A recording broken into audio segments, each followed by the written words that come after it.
All right. Hello, everybody. How are we doing tonight? I hope you're having a wonderful night. We're here with a casual Hemmas Studios live stream per tradition. I love basing these around the holidays and Sunday's Easter. So I guess here we are, right? But think of this more as a winter is over, spring is here stream. It's been a minute since I've touched base with you guys. I hope you're all doing great out there. Any, you know, any time to touch base with you is always good with me. So let's just start a new game. As you can see tonight, we're playing Spyro Year of the Dragon, one of my all-time favorite childhood games. And yeah, we're gonna roll through. We're gonna have a great time. I love talking to you guys. We have some great conversations. So I figure, why not? Any and all money from ad revenue or donations, per usual at this point, from collected from this stream or any streams throughout the year, is going to be donated. For 2024, our charity is going to be Feeding America. Last year, in the course of, I think, just 2 streams, we collected almost $30 for our fundraiser, which was absolutely incredible. So I'm curious to see how much we could drum up over the course of this year as a community. And I think we could do some great things together. But now that I got housekeeping out of the way, how are you guys doing tonight? And I just want to make sure. I feel like I do this at the beginning of every stream. Is my audio good? I just want to make sure everything is balanced right, So I see you guys are already firing in some chats, so let's look at those. All right. Carter, hello. Omega Studios animation stuff. He's back. I never left. It just takes a long time in between Omega Studios animation and stuff. Beardy, hello. Zanes, hi. Goss, you're doing your assignment while watching. What assignment are you doing? What subject? Is it for school? Carter, out of all the canceled scripts you've read, is there one you'd like to see be made? Oh, yeah, Carter, yeah. Well, I mean, I think I might have mentioned it somewhere. I forget where. Probably the script that I've covered that I want to see made the most is Monsters, Inc. 2 Lost in Scaradise. There's a bunch of scripts that I've been lucky enough to cover that I want to see made, but Lost in Scaradise is, like, up there. It's Toy Story 2 level of, like, oh, this is a perfect sequel. Other than that, probably Halo, the Peter Jackson, Neil Blomkamp Halo, Alex Garland Halo movie that I did a few years ago. So yeah, Ryan Keefe, what's good, Ryan? Twisted Whiskers, hello. Thank you, Twisted Whiskers, for confirming that the audio's good. Twisted Whiskers is asking, the next canned goods. Well, I never like promising anything. I feel like it's always a gamble whenever I promise anything that it might not happen. Because, it's always one of those things. But there are 2 videos I'm working on right now. One of them is, I think I mentioned it during one of my previous live streams, that there was a video that I was working on and had finished. But then I started talking to somebody who was actually involved in the project, and then I realized there was so much more in the video, kind of doubled in length. So that video has been taking a little bit of time to cook, and that video is coming along nicely. And there's another video that's coming along nicely that I've been working on. That is one of the most requested videos that I've actually ever had, and it's a movie that I figured there would be a few of you guys who wanted to see it, but I have a running list of whenever anyone asks to see a script get covered, and this one is probably, other than maybe Superman Lives, and obviously like Circle 7 based stuff, my most requested, and it's not even close. But in retrospect, it makes sense, and once you guys see what it is, I think you'll know. So, long answer to a short question. There are 2. The goal right now is to have both of those out probably before June. Beardy, you watched Godzilla vs. Kong yesterday. I love that movie so much. I literally just got back from seeing it a few hours ago. That movie, let me tell you something. That movie has the juice. That movie has the sauce. I mentioned in, I think, the last stream about my childhood best friend. He's not terminally online like I am, and he says all the time, movies don't have to necessarily be good. They just have to be fun. And that's what Godzilla X Kong is. Movie absolutely shredded. Awesome. Gosh, you're working on school stuff, just caught up on some overdue assignments. Okay, good. Carter, you're very glad they didn't make Elf 2. I mean, Elf 2 was definitely an interesting script.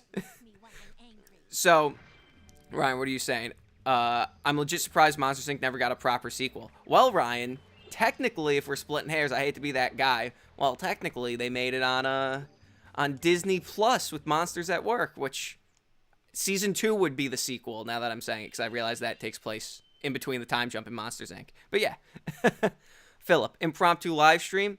Yeah, Philip, you know, I love having the impromptu kind of holiday-adjacent live stream, so yeah. Omega Studios animation and stuff. Could I do the Godzilla 1994 cancel script? You know, Omega, you are not the first person to ask me to do that script. So there are very few things I'd ever rule out doing if it's a franchise that I enjoy. I really like Godzilla. I mean, honestly, straight up, before the stream started, it was a coin flip as to whether I was going to play PS1 or if I was going to play GameCube/Wii. And if it was GameCube/Wii, we were going to play some Godzilla Destroy All Monsters Melee or some Godzilla Unleashed. So that could have been fun, you know, maybe another stream. But yeah, Godzilla 1994. People, the Jan de Bont movie, people have asked me, a couple of people have asked me to do that. So I don't want to say it will definitely happen, but since so many people have asked, there's a much higher likelihood of that movie getting a video. Let's see. Philip, literally just think of the next time you'd stream like 10 minutes ago. That's awesome. We're mentally linked to it then Philip. Twisted Whiskers, Buzz Recall, Toy Story 3 draft. That is not the next video. When I do the Recall draft video, because straight up I'll say it, the Recall draft is my most requested video ever. I know exactly when I'm gonna do it, and I think, well, you guys are smart. You guys are very smart based off the conversations I have with you in the comments. You guys are smart enough. I think you guys have an idea of when that video is going to come out. given movies that are going to come out at certain times, you know. I think you guys deep down know exactly when the Buzz Lightyear Recall Draft Toy Story 3 is going to come out. Because plus, before that, we have to cover so many other Toy Story movies. There's Toy Story 3, the other semi-Circle 7 one where it's like a murder mystery. There's the totally different draft of Toy Story. Oh man, I just whiffed that. There's a totally different draft of Toy Story 4 where Buzz and Woody switch heads. There's the original draft of Toy Story where Woody's a ventriloquist dummy. Like there's a little bit of ways to go, because I know exactly how I'm going to do the Recall draft video. Especially, I want to make it worth the wait, because I'm very well aware I'm making you guys wait for it. But I want it to be worth the wait, because I know how much pretty much everyone, that seems to be the one video that unanimously everybody is down for me to make. So I know how special I need to make that video, and believe me, I think about that video on almost a daily basis, if we're being honest. Let's see, Carter. I'm not a huge fan of the MonsterVerse, but this one was so good. Look, Carter, I was saying how wild it was to my buddy who I saw the movie with, that we started the MonsterVerse 10 years ago with Godzilla. And that movie they tried to make so grounded and so realistic. And then immediately they went to Skull Island, like Kong Skull Island, and they said, you know what, we're going full tilt stylized. And then they tried one more time to go back to semi-grounded with King of the Monsters. And then they said, you know what? This is a cartoon right now. This is a total cartoon, and we're just going to have a fun time. We're going to make these movies, like I said before, not good movies, but fun movies. Philip, no spoilers for Godzilla X Kong. I haven't watched it yet. Watching Madam Web tonight, though. Oh, good luck. Madam Web, look, that movie's awful. Debatably the worst movie I've ever seen in a theater, but I loved it. That movie was scrumptious. Dare I say, delectable. Every scene had the energy of a lobotomy. I loved it. It was so good. I laughed so hard. Every choice was just totally baffling. It was so good. All right, Ryan, you haven't seen the new Godzilla vs. Kong, but what I liked about the first one is you knew what it was and didn't try to be anything else. You want a giant lizard versus a giant monkey? Here it is. Exactly.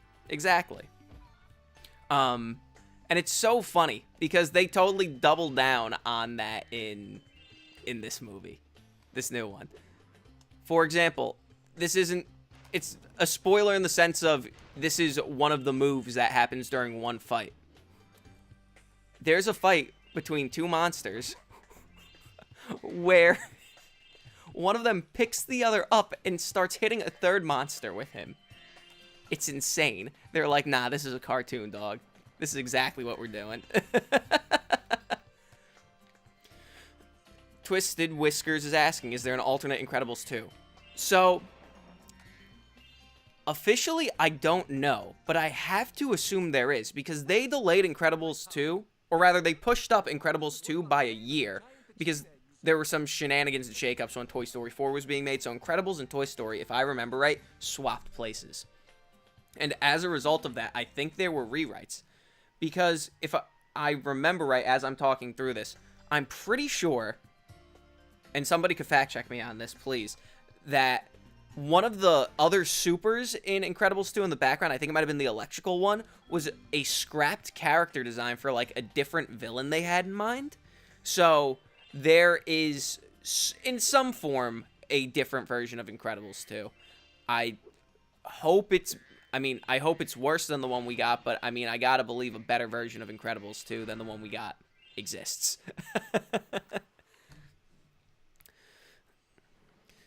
So, Carter is asking, yeah, the older MonsterVerse, or rather saying, yeah, the older MonsterVerse movies were bad because they were serious, but the newest two are probably mid-movies, but they're really fun. Exactly. Like, you could tell they were all having just a ball on set making this one. They were like, what could we do goofing around on set, and then we'll add Godzilla in the computer, we'll add Kong in the computer, but, you know, while we're filming these human portions, let's just have a blast, you know?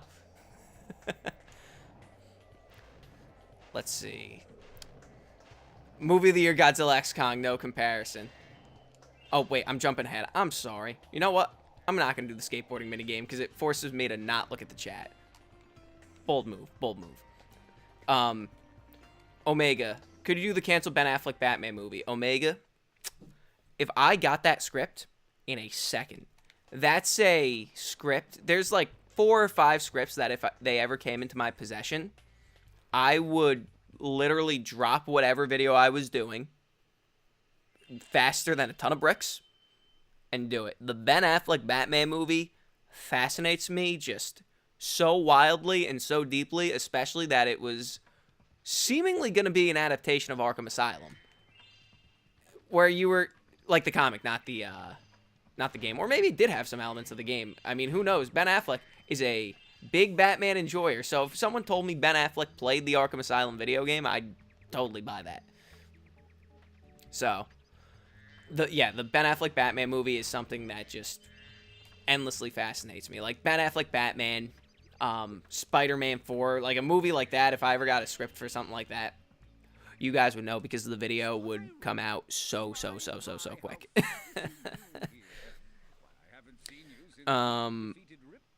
Carter is saying, officially, there was some incredible video game about the Underminer, but it wasn't very good. Rise of the Underminer, are you saying that game wasn't good? That game was incredible when I was 7, and no, I haven't played it since then, so maybe nostalgia's totally blinding me, and I'm going to look like a jerk, but that game was a banger, and I'll die on that hill, based purely off of my nostalgia. So close to being able to free Shield the kangaroo, guys. Let me collect some gems and free this girl. Let's see. Twister Whiskers, is the anticipated video Pixar Circle 7? So it's not. And that's all I'll say. I was about to tip my hand on something. It's not. The video specifically I was talking about, the very anticipated one, is not specifically Pixar or Circle 7. I will say it's a superhero movie. Philip, are there any differences in story from the Blue Sky and Disney versions of Nimona? You know what? I'm going to be honest. I've still yet to watch Nimona. I've heard it's excellent. I just haven't gotten around to it. Ryan is saying, one thing I liked about the 2014 Godzilla was the scale of how they made Godzilla look huge. Yeah, especially the scene where they're hell jumping and they have the smoke coming down and you see Godzilla in silhouette. That was sick. Twister Whiskers, did you watch Unlucky Tug's review of Incredibles 2? Do you agree with him? I've actually never heard of Unlucky Tugs. But I might have to seek that out. Philip is asking, what do you think will happen with the Brave and the Bold now that the Batman 2 is coming in 2026? See, I was thinking about this the other day once they delayed Batman Part 2. You know, it's really interesting because I feel like I read somewhere, and I'm not sure if this was on some unfounded, you know, rumor site or a reputable site. I forget where I saw it, but I feel like I read somewhere that legally, or not legally, like DC wanted to separate Batman, like the Robert Pattinson Batman movies, from the new DCEU Batman movies by like 6 months. Like, no matter how they release it, they'd all be 6 months apart from each other at least. So once I saw 2026 for the Batman, I'm worried because Brave and the Bold, it's not coming out until 2027 at least. I don't want to say it's frustrating because, oh my god, we're going to get a sequel to debatably the best Batman movie ever in the interim. But I'm fascinated by what they're cooking up for Brave and the Bold because it seems like, you got to think about it. It's the director of The Flash and It. So, like, that's a pretty mixed track record. And you're going to try and make a movie with, like, the entire Bat family in it? That's ballsy. That's really, really ballsy. Because you're just going head first into the entire Batman lore. When most movies, like, after the 90s, and maybe I'm misremembering something, I am, Lego Batman, were afraid to even go into Robin, other than obviously Lego Batman, and you know, the very, very end of Dark Knight Rises as an Easter egg, but not actually going into, hey, Robin's here with me. So the fact that they're going full tilt with a director with a mixed track record, I mean, I don't know who the writer is, but I'm fascinated. I'm fascinated to see how Brave and the Bold turns out. So I want to see it. Just out of morbid curiosity. The same way I wanted to see The Flash out of morbid curiosity. So, yeah. So I think that Batman isn't coming out, or rather, Brave and the Bold isn't coming out till at least 2027. I think this first phase is going to stretch on for a long time, similar to how Marvel's did. You got to remember, the first phase of Marvel was like 5 or 6 years. So that's probably going to be the same case for that until they really get rolling and really start cooking. Twister Whiskers, I heard Void was actually a test subject for the Aperture Science Portal Device Human Brain Implant Edition.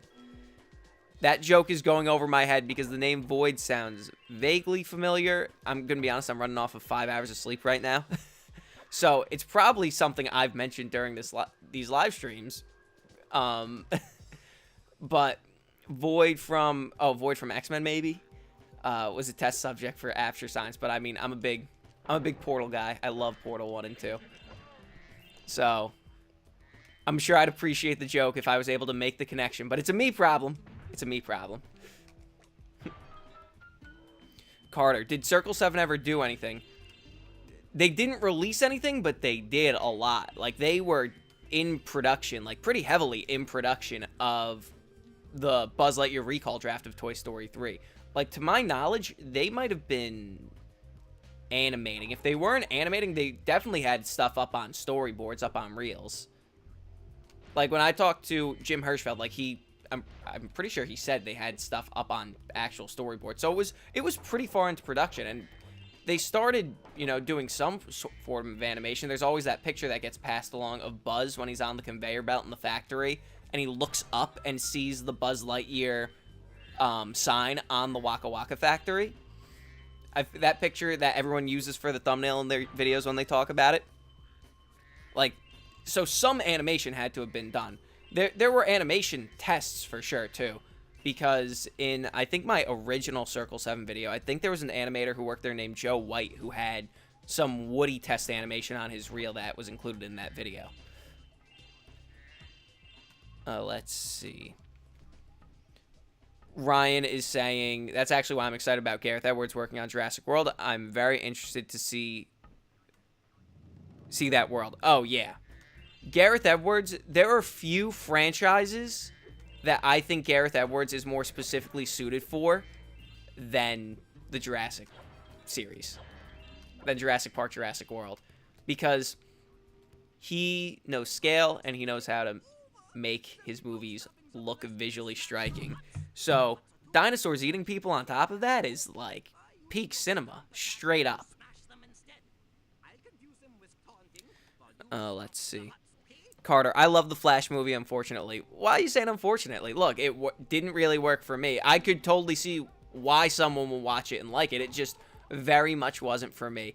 I think I might have told this story, but opening night, it was me and 4 of my friends. One of my buddies is a massive, massive Batman fan, and Michael Keaton is his favorite Batman.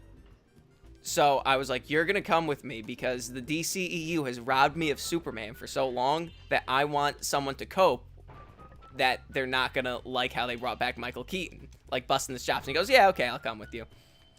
So the movie starts, and there's the scene with the baby shower when they're falling out of the hospital.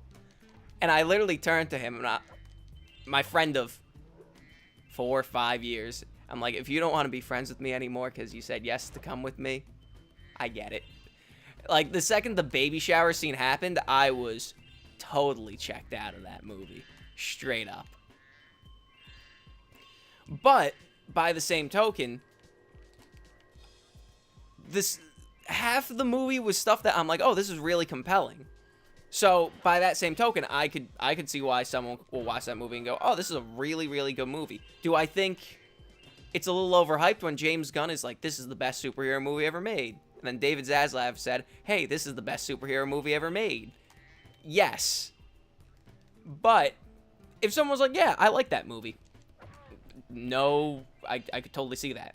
No, I was going to say no complaints, but why would I complain about someone else's opinion?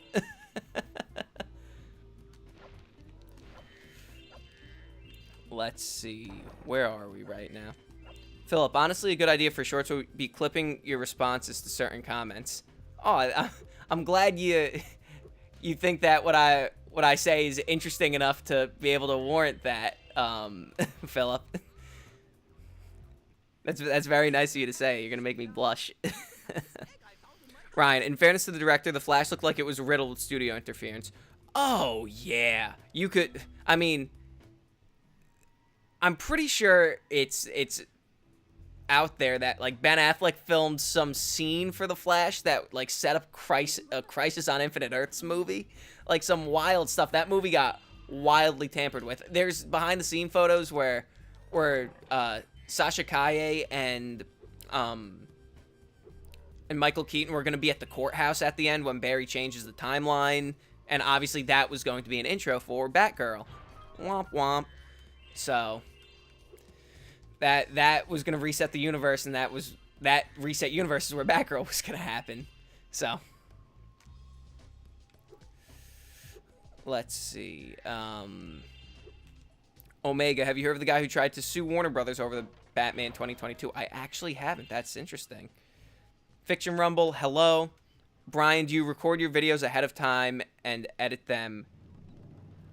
Yes. I mean, the very short version of the I'm going to sound so pretentious, of the process of making one of the videos is I research it, then I edit pretty much all of the audio, and then from there I just go. So I edit the video. I mean, I record, ahead of time, but I will record not too far ahead. So I'll record, say a video takes a month and a half to make. I'll record it at the beginning of the month and then just work through to try and get the video done. Let's see. Oh, Yoshi Killer, Venom: The Last Dance XXL. Look, Venom 3 is going to be cinema. It's going to complete the greatest superhero trilogy ever made. All I know is that you put Venom in a third movie, what could go wrong? That's never gone wrong before. Spider-Man 3, peak cinema. When Venom shows up in Spider-Man Beyond the Spider-Verse, when Venom shows up in Beyond the Spider-Verse, it's going to be fantastic. Mark my words. By the way, I'm pretty sure that movie was supposed to come out today before they canceled it. But it's okay, because we got Godzilla vs. Kong instead. But Yoshi, yes. Venom: The Last Dance XXL. It's going to be conservatively in the top 2 movies ever made. Up there with only Fast and Furious Part X. Philip Kornstein, would you say Madam Web for the same reason as The Flash? I feel like The Flash was tampered with once they finished it and they tried to just Frankenstein a bunch of stuff into it. But I would say Madam Web, conceptually, was just rotted. Yo, Spyro, I just found one of those portal thingamajigs. Valentin, hello, how are you? But you'll have to glide to get across to it. Ryan, the Eric Stoltz joke in The Flash was really clever and well written. I'll give credit where it's due. Oh, absolutely. Straight up, I was talking... I forget who I was talking to.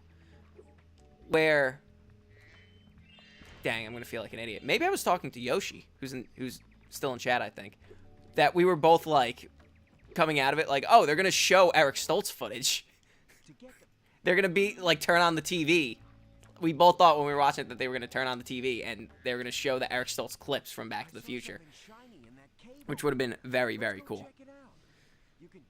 Beardy, I hate baby, so The Flash is fine with me. Carter, I really loved the fight scenes with Michael Keaton fighting again. It was so awesome in the theater. Yeah, that was a cool theater moment. Carter, I want to see more Michael Keaton Batman, but, that idea is very dead. I mean, look, James Gunn was very adamant about Elseworlds. And, I mean, look, it's maybe just people of my generation begging for it, but Batman Beyond, if you're going to do Batman Beyond, there's only one person you could do it with.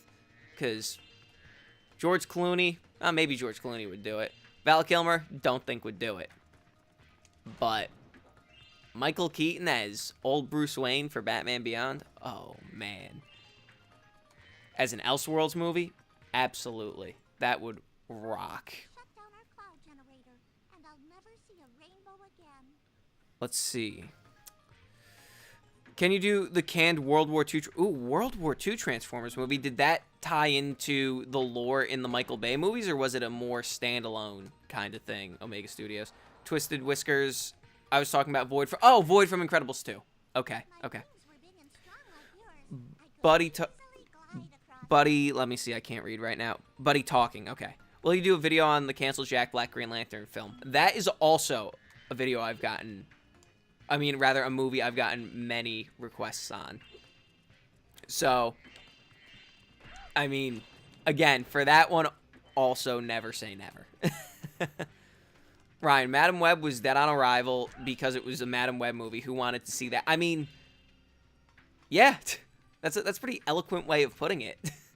Because the whole thing is, like, Madam Web's powers, you're making a movie. How do you actually show Madam Web's powers in a trailer in a slick and compelling way? Like, straight up. How do you do that? So you're already facing an uphill battle for a average person going, oh, what's this movie about? So you either need to change Madam Web or, have a bad trailer where you can't communicate it. Because if you can't do a 10-second pitch of like, oh, what's this movie about? The idea might I don't want to say it's too complicated, but if you can't boil it down to its essence in a quick pitch, I feel like you don't have it. And Madam Web inherently, as she exists in the comics, you're like, oh well, she like sits at the center of the multiverse and all the spider stuff. It's like, no. So they changed it to make it look like Final Destination superhero movie. Okay. Most people could wrap their head around that. And then, you know, they just mismarketed that movie to such a degree that it almost doesn't feel legal.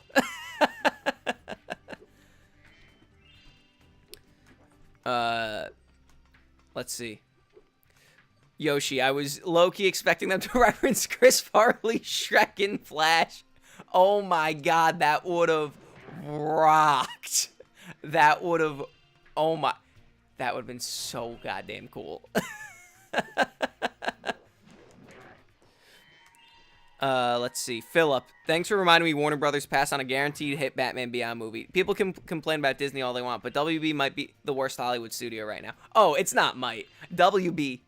It's insane because WB, like, as a studio, is just on fire. Like, not, oh, they're on fire, they're doing great. They are on fire in the way of it's a clown show over there, where we're canceling Coyote versus Acme, we're canceling Batgirl, we're canceling Scoob. Like, okay, not great. But then at the same time, they're like, hey, here's Dune 2, here's Wonka, here's Barbie. And you're like, what? These movies are so good, though. It's straight up the duality of man at that studio. Let's see. But Philip, to your point, I don't necessarily think that Batman Beyond will be a guaranteed hit, purely because they advertised Michael Keaton being back as Batman in The Flash so much, and The Flash still didn't make money, like, at all. So, I'm starting to think Batman Beyond might not make money. I would love it, but I don't know if Batman Beyond would make money. Because by that logic of, hey, Michael Keaton's back as Batman, I don't necessarily know if you get there advertising, hey, Michael Keaton's back as Batman. Because that would be the big marketing hook for the movie. Or rather, Michael Keaton's back as Bruce Wayne. And, like, Batman Beyond, he wouldn't even be Batman in it. He would just be Bruce Wayne. So you wouldn't even get the shot of him in the Batsuit.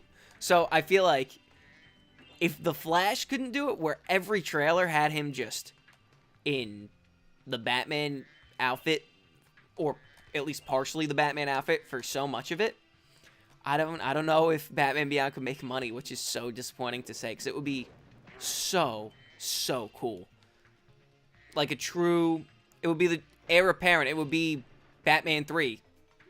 You know, the third Tim Burton Batman movie. You could have the, like how the first two movies were very stylized. You could bring that back and, like, Blade Runnerize it. It'd be sick. Oh, you activated the bellows? Maybe I can get the cloud generator working again. Beardy, you could bring back Adam West from the grave to do Batman Beyond. Nah, we can't do that twice. Warner Brothers already brought him back from the grave to have a toothless cameo in The Flash. That scene was so frustrating because there were, like, so many great actors who have played the Flash in the past, and they're like, let's not get any of those. Let's have unrelated characters so people could point at the screen and clap. Which is absolutely insane as a concept.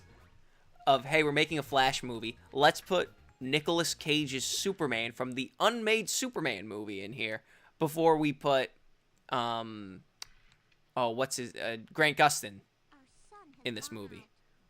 I think that's crazy as a concept, especially because you have the episode of the Flash TV show where Ezra Miller shows up.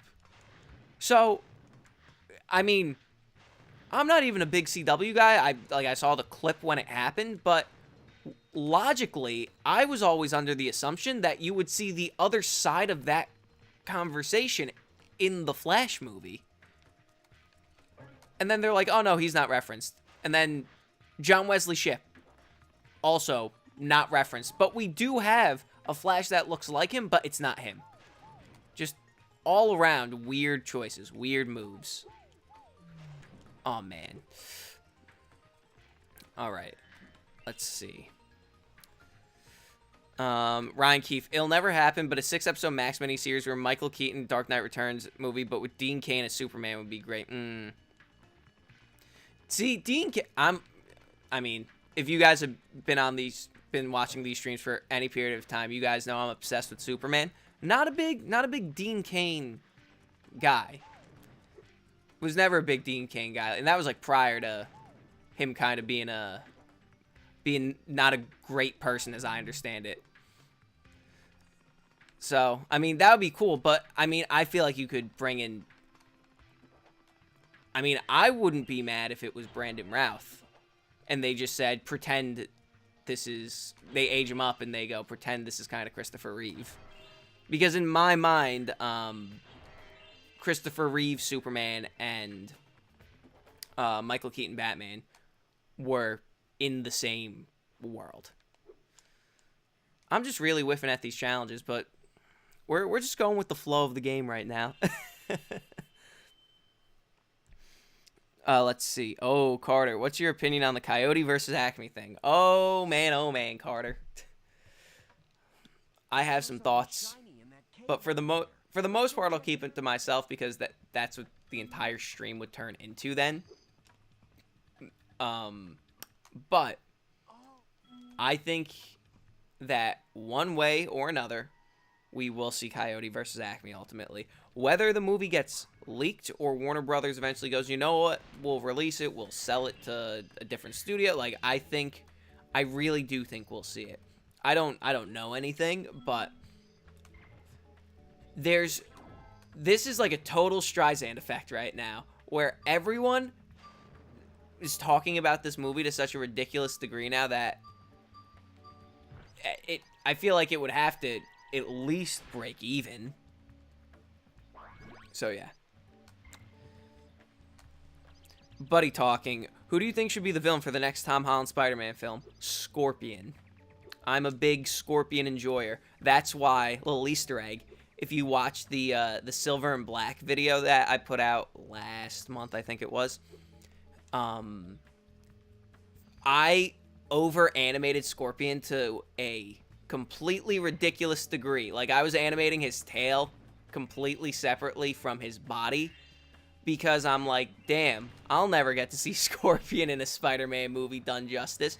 So, like the Grinch said, if I can't find a reindeer, I'll make one myself.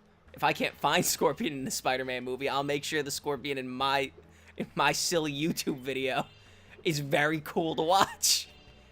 And I put him in the suit from the 90s run of Spider-Man that was in like the Spider-Man PS1 game. Oh, that's my favorite Scorpion suit. I love it so much. It doesn't even look like Scorpion, but that was the one that made me fall in love with Scorpion. But yeah, Scorpion I would want to see as a villain. And depending on how you play her, I mean, not technically a villain, more of an anti-hero. It's time for Black Cat, man. It's really, really, really time for Black Cat. Especially now, the way that No Way Home ended, where Peter's kind of starting his new life. He kind of has a clean slate. He's probably going to be doing a lot of Spider-Man stuff, and not as much Peter Parker stuff. And I feel thematically that's pretty close to where he is in the comics, where black suit or not, where he really starts tying himself in with Felicia. Because, I mean, Black Cat's such a cool character. Let's see. Omega Studios animation stuff. It had Megatron being unfrozen by Nazis, and the Autobot named Skyfire would have stopped him, and the other Nazi Decepticons, it would have been called Transformers Operation Skyfire. This sounds sick. And it was part of the Bayverse. Okay. Oh yeah, no, that'd be sick. I'll definitely look into that. Philip Kornstein, what do you think about Justin Lin being considered for Spider-Man 4? Look, Justin Lin could direct a movie. He knows how to direct. He's made a lot of movies that I very, very, very much enjoy. So, no complaints here from me. How many eggs do I have? I have 9. Okay, that's why I can't enter the Tiki Lodge. But there's an egg down here, so.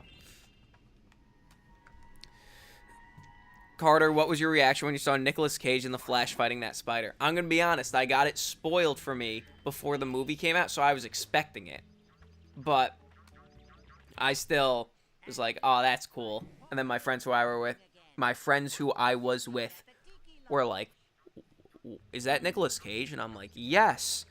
And then that was the very, I don't want to say bored that they were bored, but they were probably a little bored conversation of me going, no, but you guys don't understand. Nicolas Cage was going to be Superman. He was going to have long hair, and then Lex Luthor and Brainiac were going to merge into that spider he was fighting, you know? So, I mean, I got a kick out of it, but especially after finding out that, they basically painted over Nick Cage's face with CG, and it's like, oh, you really didn't need him on set at that point. Like, I'm happy they had him on set. I'm happy they didn't, you know, deep fake his face on, but like, if you're gonna have the actor, have the actor. And it's not like, oh, we need to de-age him to make him look like how he did in a movie that already exists. The movie never came out. You could have just had old man Nick Cage, and I feel like it would have gotten the same exact reaction. One, because it's Nick Cage, and you'd be able to actually identify that it's Nick Cage without all the CG plastered on his face. So,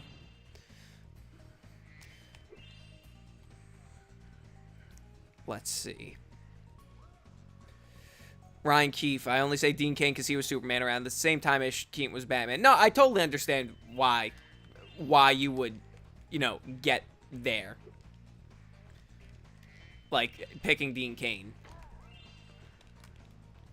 Let's see, Philip. I recognize your points about Batman Beyond, but Miles Morales wasn't a popular character before Spider-Verse, and that made money without using a past Spider-Man. I agree with that to a point, because Spider-Man is also inherently on his own a very recognizable character.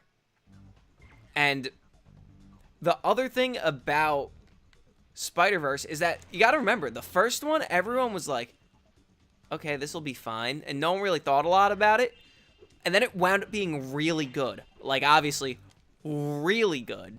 Like, you would have to make a Batman Beyond movie that's such heat. You would have to make one of the best superhero movies ever made to have that kind of equivalency, because obviously, like, both Spider-Verse movies are incredible.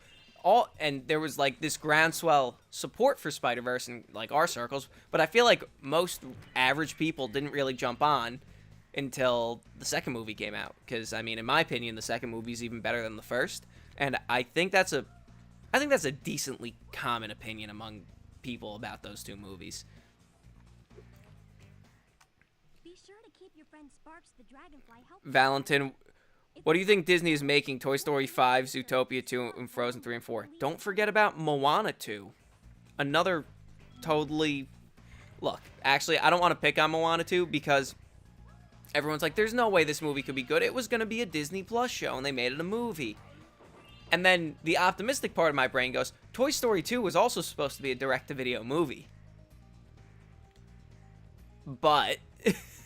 but then the cynical part of my brain goes... Aladdin 2. But Aladdin 2 is alright. I don't know if it's theatrical movie level good, but Aladdin 2 is alright. Prince of Thieves is the third movie. Third Aladdin movie kind of rips. But again, I don't know if it's theatrical. Part of me feels like Bob Iger's like, okay, we need to rehab Disney stat in the wake of Bob J-Pack. So we're just pulling out every last card we have. So that's Moana 2, even though you're asking about Toy Story 5, Zootopia 2, Frozen 3 and 4.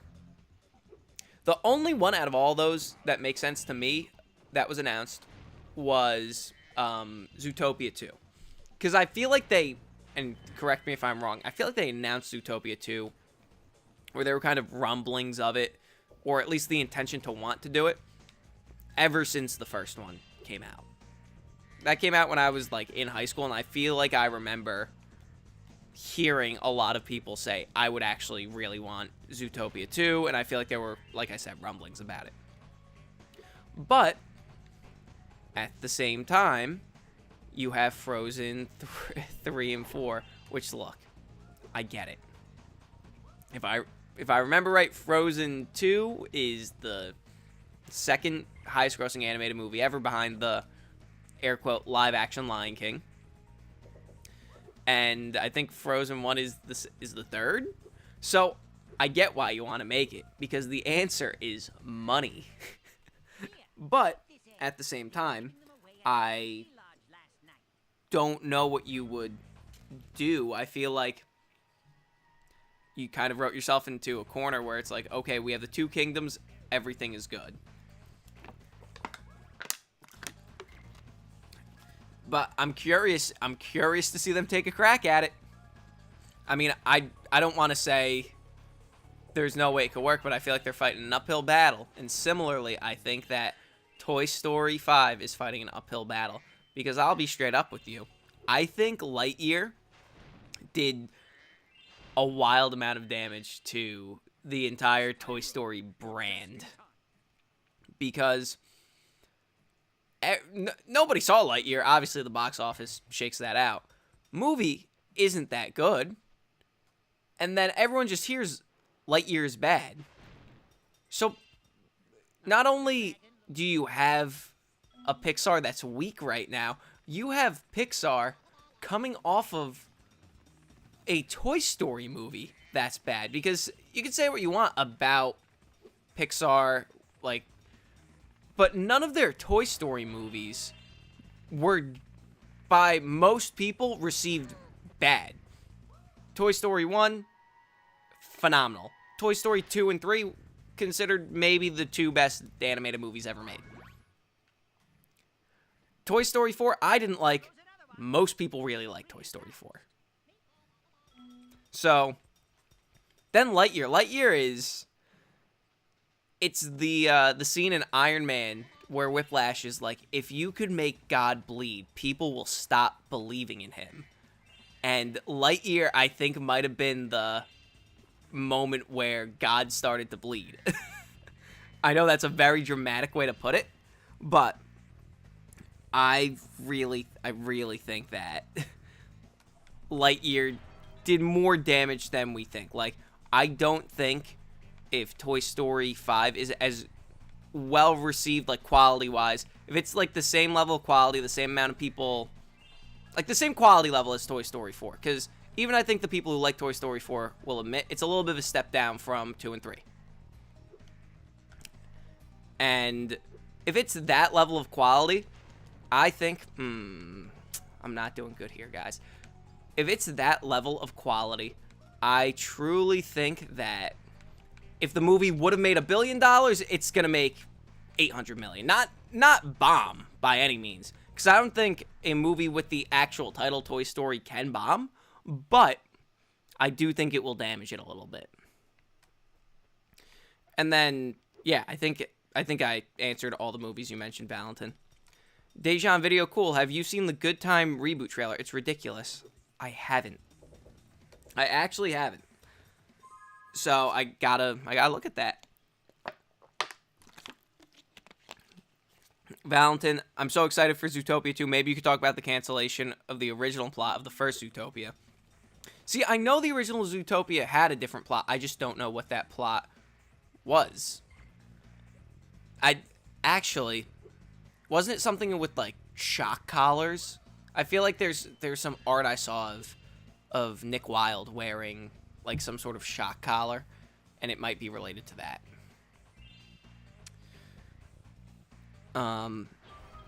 Ryan, an argument to the Miles Spider-Verse was an anime movie, so it had some leeway as opposed to live-action Batman Beyond, where people would have higher expectations. Yep, totally in line with you on that. Omega Studios, also, I think Man of Steel is a masterpiece. I mean, I love Henry Cavill as Superman. He's probably, nah. If he's not my favorite Superman, he's my second favorite Superman. I think him and Andrew Garfield are the two actors who have been done the most dirty for a role. They could have been totally iconic in their roles, and they're so talented, and they just never got great material. Your game camera. So I could sympathize isn't the right word. While I don't love Man of Steel, I do think that Man of Steel is a very interesting idea, because in my mind, Superman is human first. Like, Superman, the whole thing, half human, half alien. But in my mind, Superman is human, and him being alien is almost incidental. Like, it's set dressing how he gets his, how you explain his powers, but him being alien is almost incidental. It's about him being a good dude. So, from there, Man of Steel is what happens if you do the exact opposite. What if you take that and stretch that to its farthest extreme in the opposite direction? And I mean, it's a very interesting take. And the score is absolutely incredible. The Hans Zimmer Man of Steel theme is just a total banger. So, I mean, there's a bunch of good stuff in that movie. Carter, if Circle 7, all those sequels, do you think Pixar would have made original stuff in the 2010s? See, it's such a different path. I feel like they would have had to, because Pixar wouldn't have had the rights anymore. They would have been forced to make... well, maybe they would have made sequels to their non-Circle 7, or rather their stuff they made after. The stuff they made after they left Disney, they would have hypothetically made new franchises then, and maybe they would have made sequels to those. But I think the sequel push probably came from Disney after Toy Story 3 came out and they saw how good it did. But I don't know for sure. Carter, Lightyear should have been something like the intro to Toy Story 2 where they're playing the Buzz video game. Or I like that idea, and this also ties into it. What if they just put the Buzz Lightyear Star Command show out on Disney Plus, and they made a new season of it in the style of X-Men 97 and didn't make Lightyear? What Pixar should have done, and no one would have watched it or saw it other than me, but this has been my dream for years, is if Pixar went on Disney Plus and they animated all of Woody's Roundup. Like, with the fake marionette strings. Like, just go for it. I want to see Woody and Bullseye painting the school, and then Jesse and Prospector being stuck in the abandoned mines and they're about to be blown to smithereens. Like, I want to see that. Wouldn't make as much money as Lightyear, but, I mean, Lightyear didn't make a lot of money, so maybe it would have. So, yeah, no, I mean, Lightyear should have been something totally different. I feel like it was so strange that they were like, yes, this is the movie Andy watched. Just say it's a reimagining of Buzz Lightyear. What makes you so afraid of saying, we're going to reimagine Buzz Lightyear? What, because you think you're going to get backlash? Guess what? You made a bad Lightyear movie, and you got backlash. Let's see. Valentin. So what do you feel the Nintendo reveal making another Super Mario movie releasing in 2026? See, the way they worded that release was very, very strange. Because they didn't say, hey, we're making Mario 2. They said something to the effect of, we're making another movie in the Super Mario Brothers universe. And I was like, huh, that's kind of interesting. Especially, wasn't there a rumor a little bit ago they were going to do Donkey Kong Country? And especially with them making Donkey Kong Land at Universal, I mean, I wouldn't be shocked if the 2026 movie isn't Mario 2. And it's actually Donkey Kong Country with Seth Rogen and probably Tom Holland as Diddy Kong and Zendaya as Dixie Kong. Let's see. Omega. Optimus Prime needs a solo movie. See, normally Omega, I'd go, nah, there's no way it could work. But then again, Bumblebee absolutely ripped. So maybe he does need a solo movie. Maybe Optimus needs a solo movie. You might be onto something, Omega. Ryan Keefe, my biggest issue with Man of Steel structurally is that it's basically Batman Begins. Don't get me started. But I think the greatest example of learning the wrong lesson is the perfect example is Warner Brothers learning all the wrong lessons from the success of The Dark Knight. Hey, we need to make a Superman movie that's dark and gritty and basically just Batman Begins. No. Superman and Batman are supposed to be opposites. Like, that's the most basic thing. That's probably the most basic thing, putting the characters next to each other, just from a visual standpoint. One is covered in black, and one is the colors of the American flag. Why they would go and say, hey, we're going to make dark and gritty Superman. And look, there have been dark Superman stories, but a Superman that's not going to be optimistic and hopeful, and I get Zack Snyder was trying to build towards that, but there are ways to do that where it's a little more bright, he's a little more optimistic, and it's a little more actively fun to watch. Because that wasn't it, man. I think Superman smiles like once in Man of Steel, like when he learns to fly for the first time, and that's it. And I feel like that really puts things into perspective of how a Superman movie was just kind of compromised. Oh, Buddy Talking. What do you think of the... who do you think should be the villain for James Gunn's Superman? Oh my god, there are so many good villains that they're not going to pick. What... I mean... I feel like the villain is going to be... who is it from The Authority that's in the movie? The Engineer? I feel like it's just going to be the person from The Authority.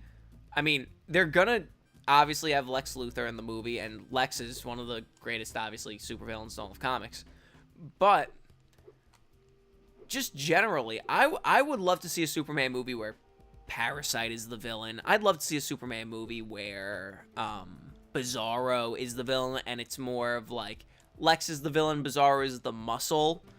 I would love to see, obviously, Brainiac. Brainiac, I feel like, is the one everyone wants. I feel like Brainiac is the one big one, because obviously we've gotten a lot of Zod, we've gotten a lot of Lex Luthor, but we've never really gotten we've never gotten Brainiac, and Brainiac would absolutely rip. Let's see, who's next? Philip, WB also passed on an animated Batman Beyond movie with the same style as Spider-Verse. I think if they went with that, it would have been a hit. Yeah, I saw that. Yeah, I feel like that would have been a much safer bet if they were going to do anything with Batman Beyond, doing it in the Spider-Verse style, because that's essentially the analogy that everyone drew the second that Spider-Verse first came out, where they were like, oh, this is the gateway to Batman Beyond. And they had it. Carter is saying that it's probably Mario 2. Nintendo's a weird company in how they announce things. Oh, no. Carter, look, I agree with you. It probably is Mario 2, but all I'm saying is I wouldn't be shocked if we wake up and there's a Nintendo Direct and they announce a new Donkey Kong game for the Switch 2 or Switch Attach or whatever it's called. And they go, and look out for the Donkey Kong Country movie coming in 2026. Carter, they kind of just casually dropped a tweet talking about live action Zelda. And I love the fact that they're like, oh yeah, live action Zelda with West Ball. Look. If anything, that just made my anticipation for Kingdom of the Planet of the Apes go through the roof. Because I'm going to be watching that movie now and go, oh my god, this person is cradling the Legend of Zelda in their hands. And, like, I need that movie to be good because I really like Zelda. But I wouldn't say it's, like, in my top 5 of Nintendo series. I need Zelda to work. Because the more Nintendo-based movies that work, the more they'll go down the line and get more and more niche with their properties. And I would saw off my leg for a Metroid movie. I'd do a lot for a Metroid movie. And especially, like... And this might be an unpopular opinion, because I know people don't like her as an actress. But Brie Larson is, like, down to clown with Metroid and, like, actively likes Metroid. And she's like, I'd be Samus. And I'm like, that's some pretty good casting.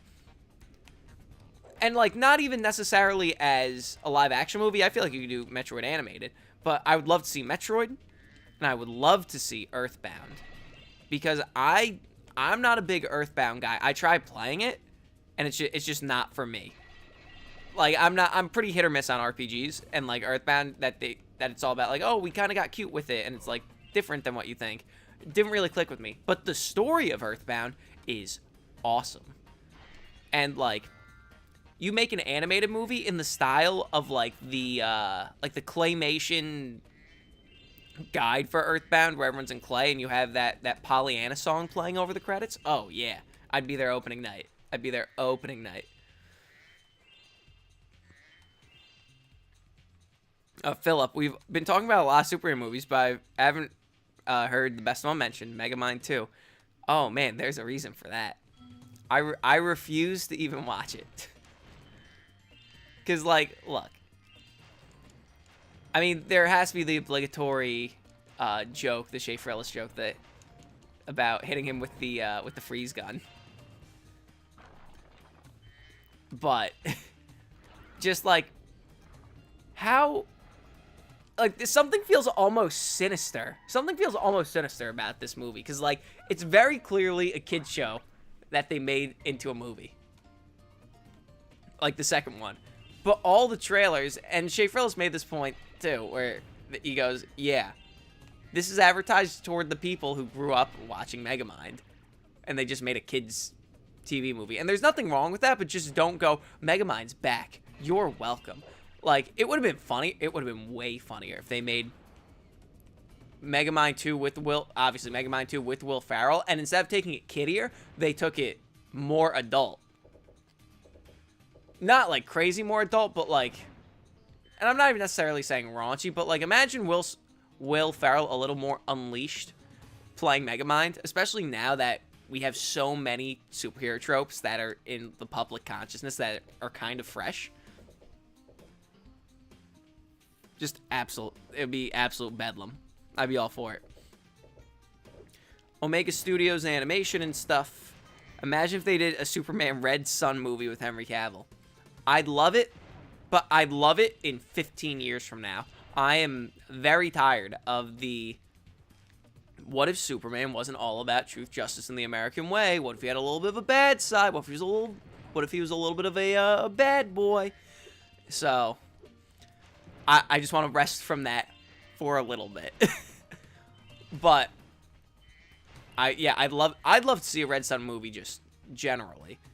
Like, there are certain things that you start broaching and you're like, logistically this movie could never happen, but would I love to see it? Yes, and Red Sun I think is one of them as an Elseworlds movie. Beardy, who should be the villain for Superman 2025? Honestly, after everything I said, this might sound like a contradiction. I'd be fine if it was a simple Lex, Superman, Lois Lane story where Lex Luthor is the villain, or Lex Luthor is on the side or in the background, and he's just kind of in, like I said, in the background. Or like I said, Brainiac, Parasite, Zorro. I mean, there's no way they do it. There's no way. But I think it'd be hard to do it, but if you did it the right way, it would maybe be the best superhero movie ever made. Where if they use Mr. Mxyzptlk. There's it. I think you can make a good Superman movie with pretty much any Superman villain, straight up, like Metallo. Like I love. You're asking the wrong person, because you could go, yeah, who should be the villain of the Superman movie, and anyone suggests any character, I'd be like, yes, absolutely, yes, it would be a banger.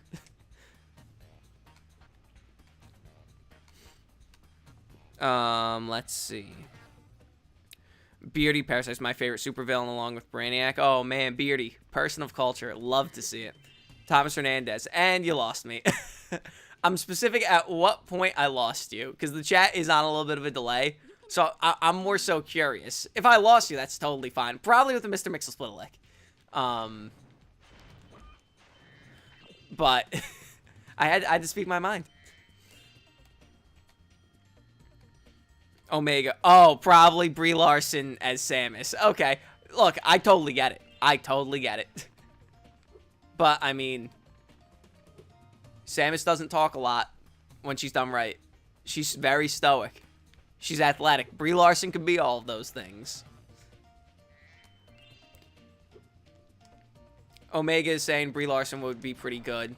Valentin, how do you feel that Marvel's using Kang the Conqueror for Avengers 5 and Avengers Secret Wars? I mean, look. Obviously, the whole Jonathan Majors thing. Like, what a shitty situation. Like, an awful situation all around. And very weird of Marvel to go, we're going to pin our entire saga on this one guy that was kind of known to be scummy to begin with. But, all of that aside, Kang Dynasty, if they did Kang Dynasty, if they're going to pin it on Kang Dynasty would have been the story to do.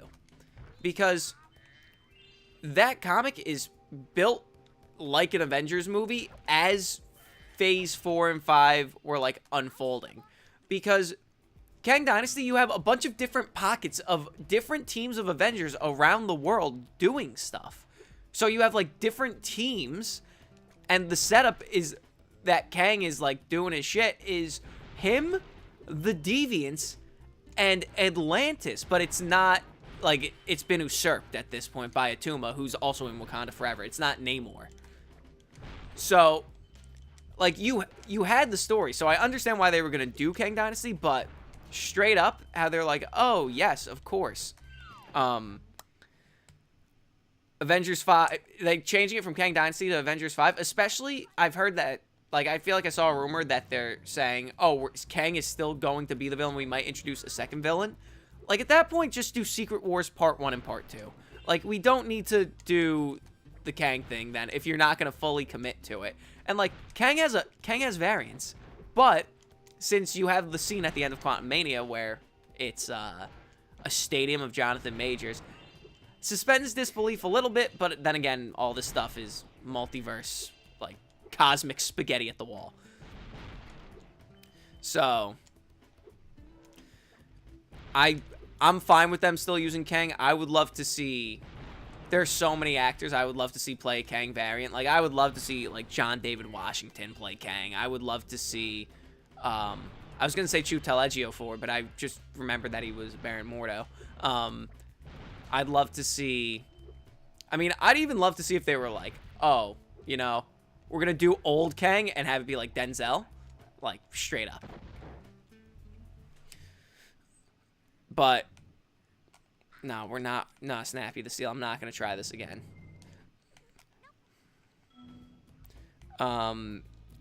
Where were we? Yeah, so Marvel is using Kang. Yeah. I mean, if you're going to do a saga that's not some sort of rebooting the universe where you have all of your core characters again, or X-Men or Fantastic Four thing, Kang, you're either going to pick Kang or Annihilus. So if you want to really have a saga where you build up to a big bad, it's going to be Kang. Because Annihilus is, you know, Kang is more versatile. Multi-versatile. If you guys leave the stream, I get it. So, yeah, and then Secret Wars is going to be sick because it's, I mean, I feel like I've mentioned it every stream so far since I've done these live streams, but I mean, you have the portal scene, but then for people like me, you're going to have the scene where it's like, oh, it's Tobey Maguire, Hugh Jackman. They're probably going to back up like a galleon of Spanish gold to Robert Downey Jr.'s house and say, hey, come film for one day and get $10 million. So it'll probably be like Ian Grafode, Robert Downey Jr., Tobey Maguire, Hugh Jackman, like doing the Avengers circle, like recreation, and I'm gonna be hysterical crying like an invested Taylor Swift fan at one of her concerts. And I mean, that's all Secret Wars is gonna be for me. I'm gonna be like, hey, it was nice seeing these old friends again. Which, by the way, Deadpool and Wolverine, that movie is it might not be good, but it'll definitely be fun.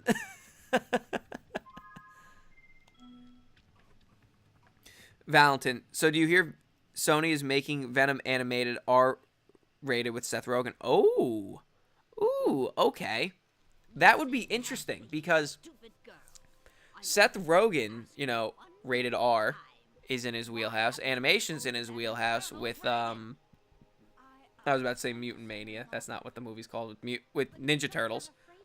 Mutant Mayhem. So, okay. And, I mean, there are earlier drafts of Mutant Mayhem that skew a little more raunchy from what I hear. So, I mean, that all kind of tracks. Omega Studios animation. What are your thoughts on Arkham Batman's death? See, I haven't played Kill the Justice League. So I'm not sure if you mean his specific death in Kill the Justice League. I know people were getting upset about his death in that game, but I'm not 100% sure.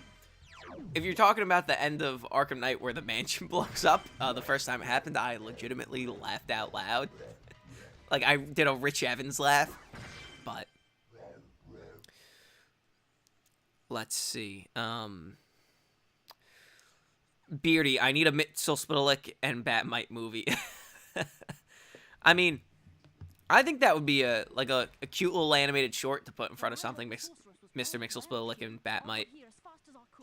Philip, I hope the DCU's Teen Titan movie has Red X as the main villain. Oh, I don't want to get myself excited for Teen Titans because when that movie comes out, look, there are going to be there are a few fan bases that I'm a little afraid of. And I feel like the Teen Titans fan base when that movie comes out is going to be not as great because people are going to go, I want X, Y, or Z, and it's going to be stuff from the show, but I feel like the Teen Titans team isn't going to be based on the show, and it's going to be more based on the comic, and they're going to be like, Donna Troy, who's that? She wasn't in the show. And I'm going to be like, oh, no. Not that there's anything, I'm not bagging on the animated Teen Titans fans, as I am also an animated Teen Titans fan, but the discourse around that movie, if not when, because everything Warner Brothers and DC says, I'll believe it when I see it, just based off the track record of Warner Brothers and the track record of the DCU. So just straight up, yeah, like, yeah. I'm nervous for Teen Titans. That's gonna be a good time to stay off Twitter.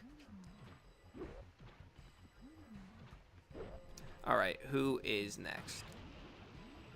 Ryan Keefe. I was thinking John Boyega they could cast as a new Kang. I mean, I probably didn't say it when I was going through that list. I thought I mentioned Boyega, but then again, I can't tell you what I just said 5 seconds ago. But if I didn't mention Boyega was on that list. I mean, I don't think he'd want to come back, purely because Disney is like, yes, we need to be good, upstanding citizens, treat everyone great, and then they remove John Boyega from the Star Wars posters in China. Like, okay, that's a real asshole thing to do. Okay. But I would love to see him. But as I see a little head in the chat, Ryan Keefe says money can change a lot of things. So if they said, hey, John Boyega, we're sorry, here's $15 million, come play Kang, I feel like he might be a little more amenable to it.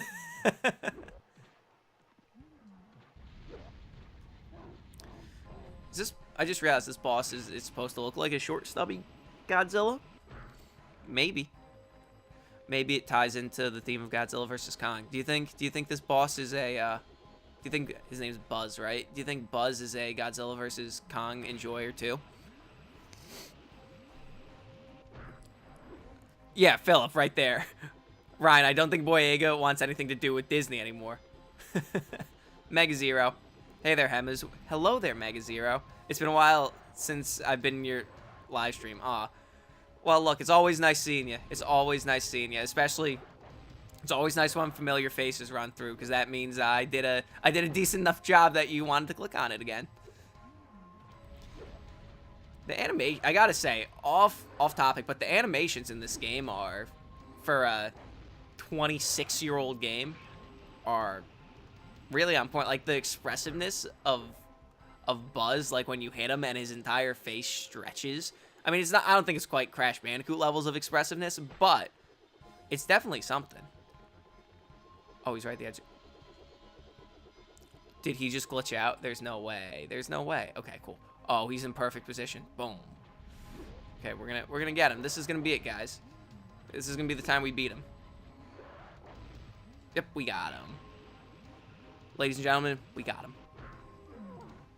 Philip, money can change a lot of things, exactly. Beardy, I miss Kid Flash and Wonder Girl. Yes, I would love to see them in the Titans movie. I would really love to see them in the Teen Titans movie. I'm a big Wally West guy. Wally West is, in my mind, is the Flash. Just because of when I grew up and, you know, the Justice League cartoon and that entire era of DC, Wally West was always my Flash. So when Barry Allen came, it's the weird inverse where Barry Allen is the way a lot of Spider-Man people feel about Miles Morales, where I'm like, who's this guy? Like, obviously Barry was important in the lore, but when Barry became Flash again, I was like, or rather the main Flash again, I was like, okay. Omega Studios, I want Willem Dafoe as Joker. Look, that's one of those castings that almost seems like fan fiction. That's like Bryan Cranston as Lex Luthor. Not that either of those are bad castings at all, but I think that'd be a tremendous casting because Willem Dafoe likes to get a little strange in his roles. So I feel like that could be fun for sure. Beardy, Wally West is my favorite superhero of all time. He's not my favorite, but totally understandable. He's definitely in the running for me. Well, yeah, no, Wally's the dude. Whatever, I just gotta say, that got me so passionate that I wanted to, you know, drop an F-bomb, but I try and keep it somewhat, you know, clean here. But Wally West is my effing dude.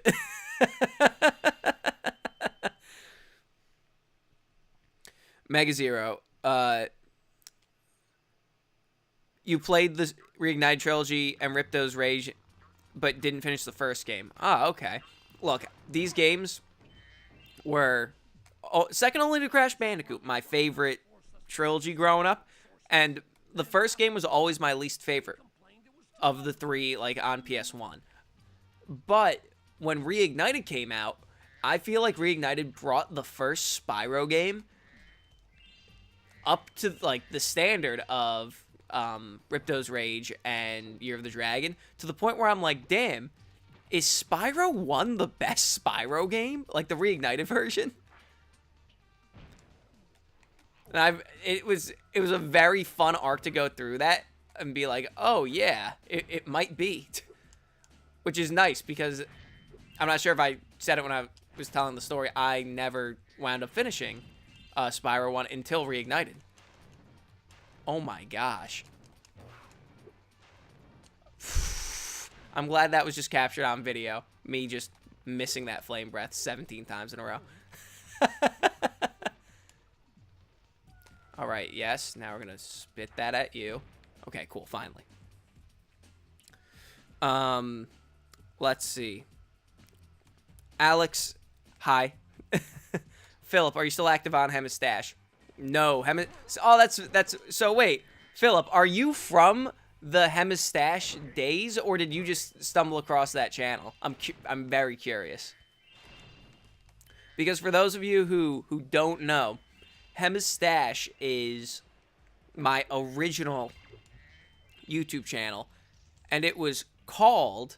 That channel was originally called Hemmas Studios, and I was mostly making like content based on just whatever came into my life, what I liked, and I really liked the TV show Full House growing up, so I made a lot of content about the TV show Fuller House. But then I started really liking Canned Goods, and the entire audience for Full House wasn't the same audience as Canned Goods, so I was like, I'm going to start over. I'm going to blow up the channel. But I didn't want to delete the videos because that was my first channel. That was some fun.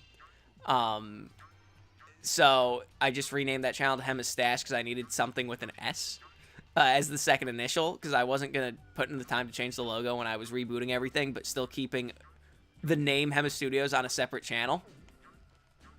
So, yeah.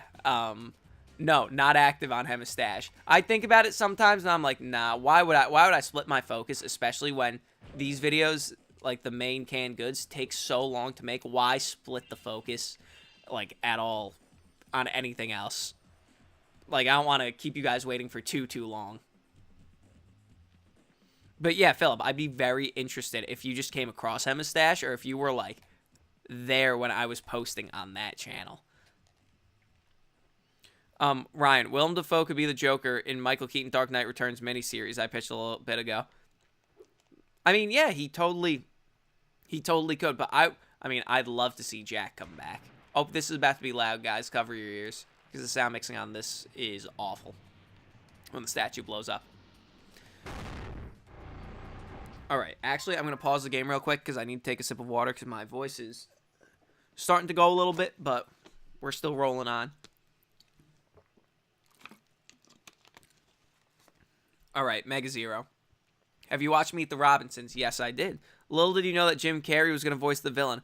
Oh, really? That's... Okay, that's so funny, because I didn't know that, but seeing the villain's character design, I totally see that. Oh my gosh. Okay. So, let's see. Alex, are you excited for the new DC universe? Yeah. I mean, for nothing else... Like I said, I'm a big Superman person, and just really the super family generally. So the fact that I missed that jump. So the fact that we're getting not only Superman but also a Supergirl movie, and it's based on Woman of Tomorrow or Girl of Tomorrow. I always forget what it's called. The one where she's like, you know, a galactic refugee. Like, sure. Yeah. I mean, when they it's funny because when they announced it, I was like, I don't really, like, I was a little disappointed. I kind of was like, oh, you need to go traditional. You need to try this again. Basically what they were going to do with the DC EU, where I was like, you need Batman, Superman, Wonder Woman, Aquaman, Flash. Like, you need to go traditional.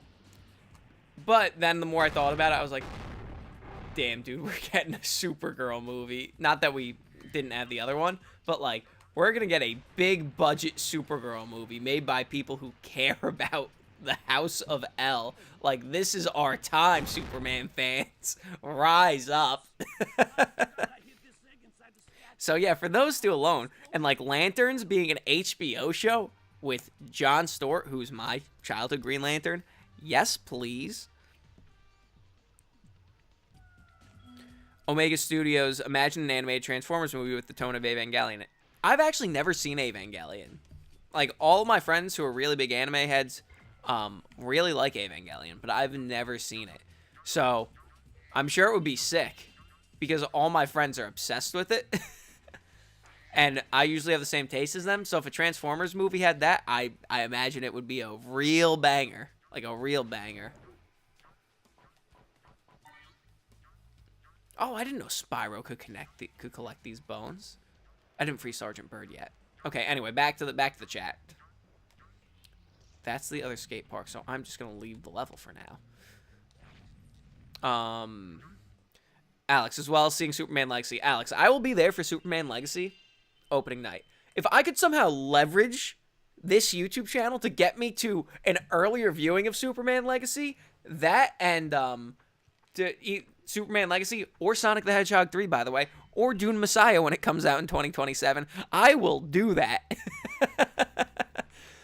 If there's a Warner Brothers executive out there, one of the 13 of you who are watching right now, if you happen to work for Warner Brothers and you want to invite Hemmas Studios to cover the premiere of Superman, sure, by all means.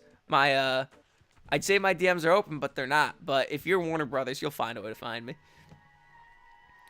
Philip, unfortunately, I'm not a Hemmas Stash OG. I just remember from either a video or a live stream a couple years ago you mentioned it, and I just remembered it now. Yeah, nah. That channel is just basically there for archival purposes, because I wasn't strong enough to unlist those videos.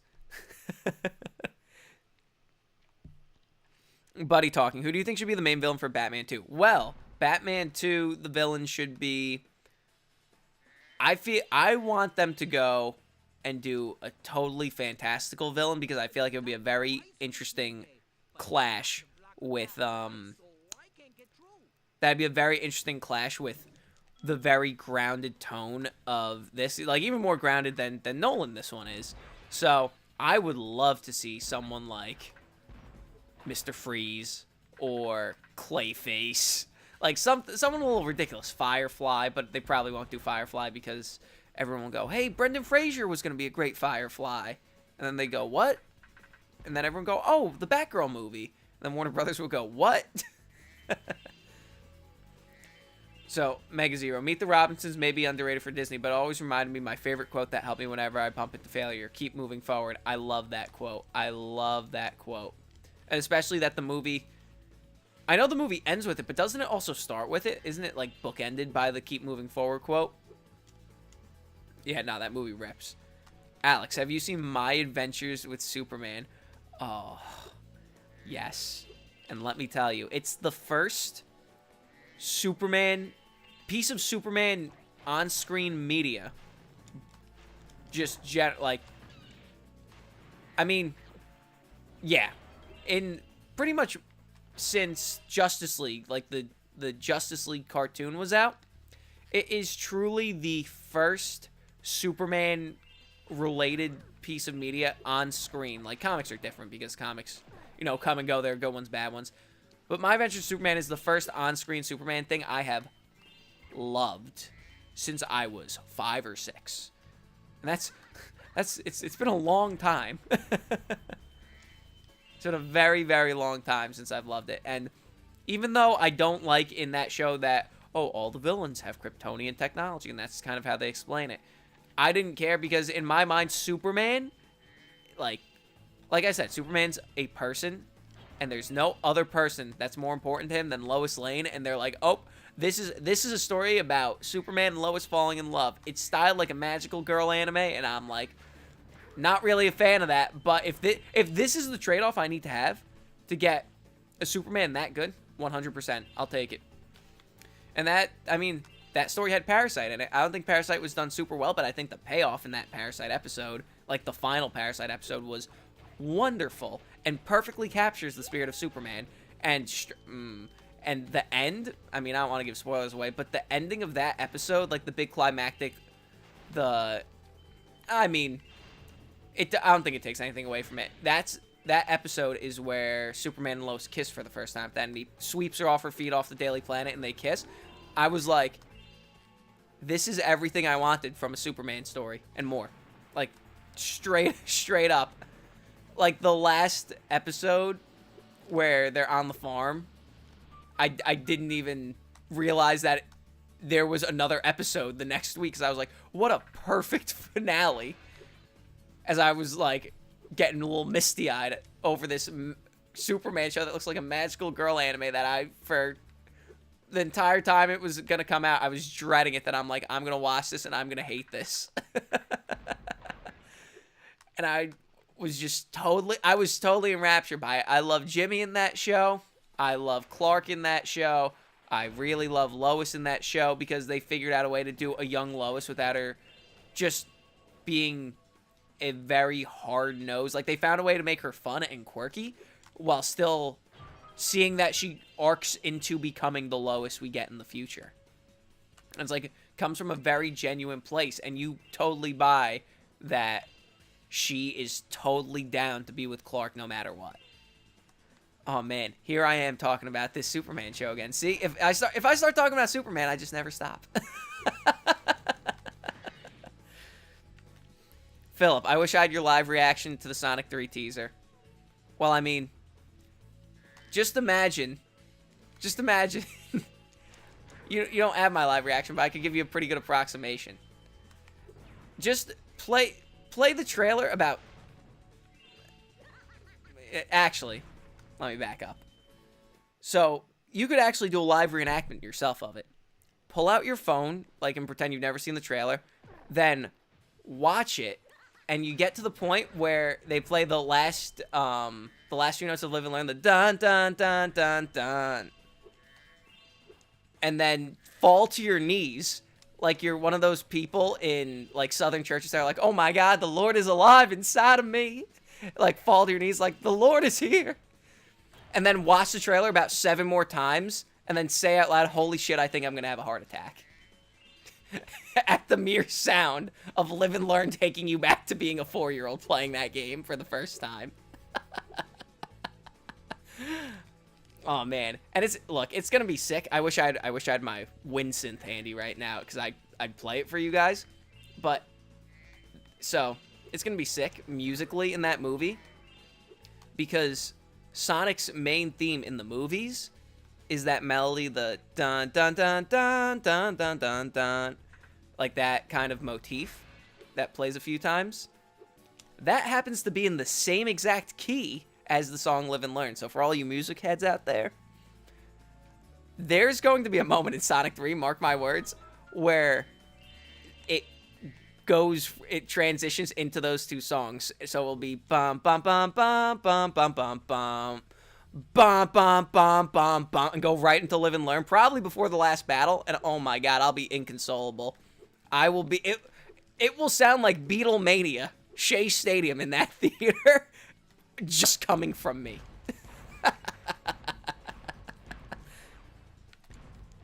So, yeah. I got you. I'm James Gunn.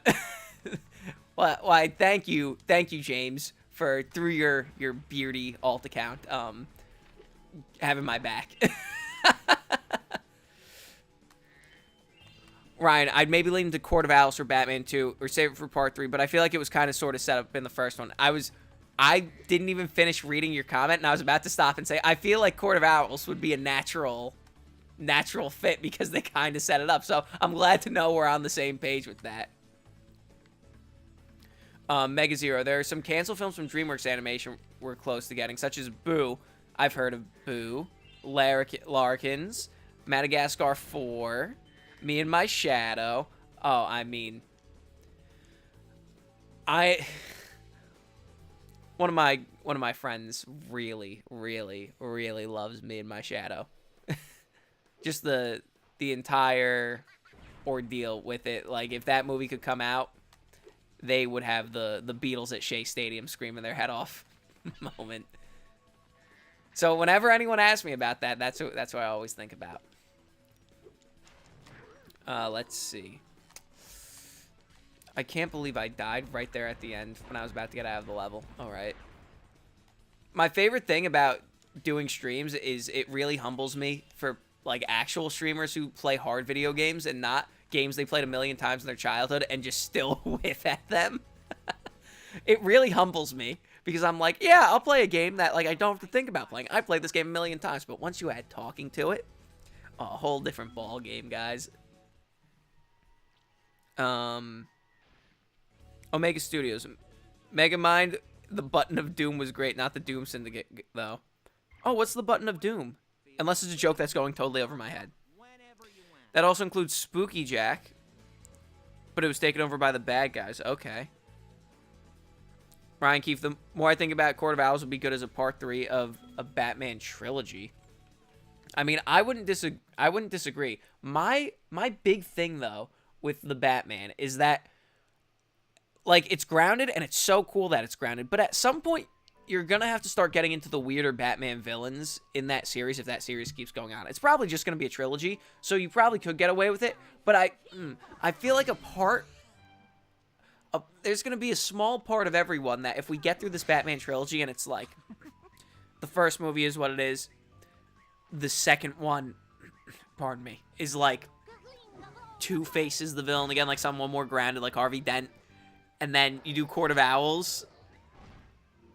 Like, no matter how good those movies are, even if they're the 3 best superhero movies ever made, there's going to be a small part of you that's like, I kind of want to see some of the weird villains. I kind of wanted to see the Joker. Or, not that you don't see the Joker in the first one. I kind of want to see the Joker. Or, Mr. Freeze. Or Clayface. Or... or Bane. Or Poison Ivy, you know? Philip, Spider-Man, Beyond Delayed. So when do we think that movie's coming out realistically? Because I think there's an outside shot that Spider-Verse 3 comes out next year. I do. But I really think it might be 2026. And I definitely told this story during a live stream before, but I'll just tell it for anyone who wasn't there. Spider-Verse 2 ends. It was me, my best friend, and his older sister, who likes movies and will come with us a bunch, but she's not, like, into it the way me and him are. Spider-Verse 2 ends with the title card of, like, to be continued or whatever. It says that indicates that there's one more part. And we're like, oh my god, this is insane. And then his sister's like, oh, we have to wait so long. And we immediately both turned to her. We're like, no, we only have to wait like 8 months. The next one comes out in less than a year. Womp womp. Just like, oh man. I think about that. And just apropos of nothing, me and him sometimes will text each other. Oh, it comes out in a few months with no context. And we're like, man, did we jinx it? Is it us? Are we the problem? But, yeah, nah. Omega Studios animation. The Button of Doom is a short film that came out after Megamind. Oh, okay. That makes much more sense. I was missing vital context there. Mega Zero. I have plans to form my own company where I'm at, but it's personal. I thought about forming my animation studio, video game developer studio, and holdings company. Oh, that's cool. Its name I've chosen is Moonray. Moonray's a very cool name. That's a very cool name. Philip, I predict Spider-Verse 3 for 2026 at the earliest and 2028 at the latest. See, because I'm trying to do the game where studios, when they're like, oh, Sony Pictures claimed dates during these on July 21st, 2025, July 22nd, 2026, like when they start like planting flags, and it's like untitled movie, and trying to like reverse engineer of like, okay, well that's probably Spider-Man 4, that's probably another weird spin-off, that's, you know, and I forget what I came to, but I think there's like one slot in 2025, I think it might be, but it's probably 2026. All right, let's see. Let me catch this egg thief. Let me catch at least one tonight. There we go. All right.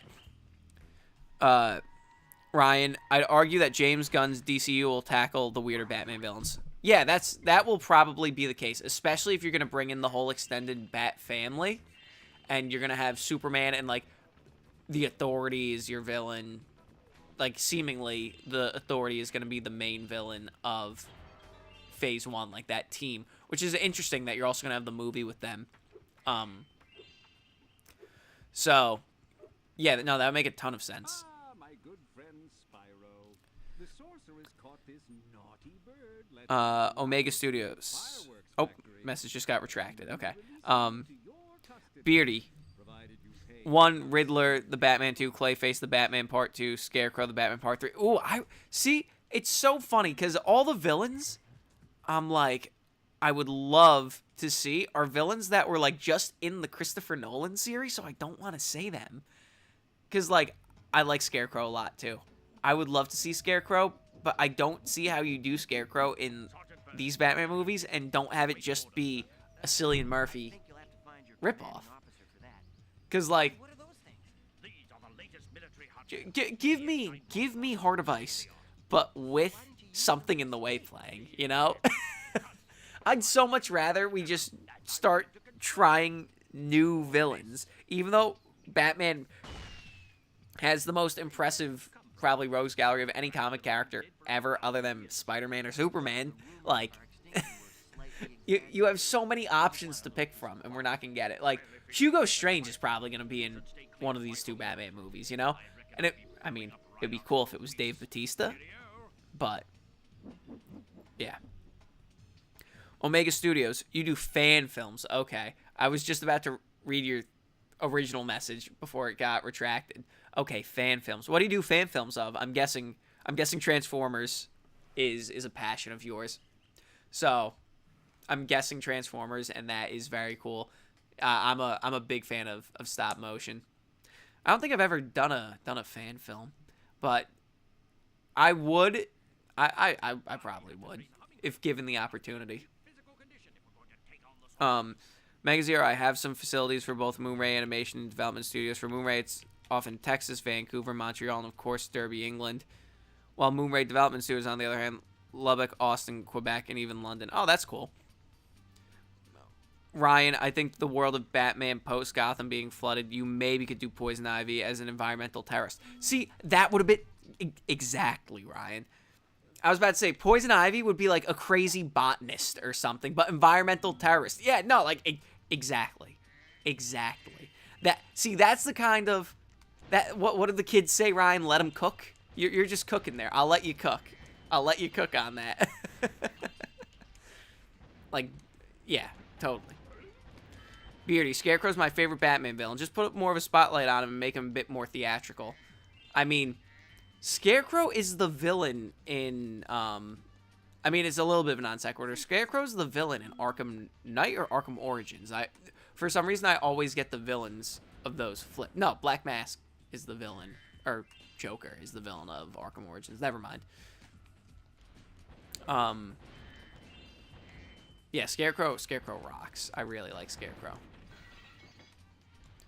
I also like the Penguin. I mean, have any of you seen the trailer for the Penguin show? I'm trying to kind of stay blackout on it because I think it's gonna be really good and I'm very excited for it.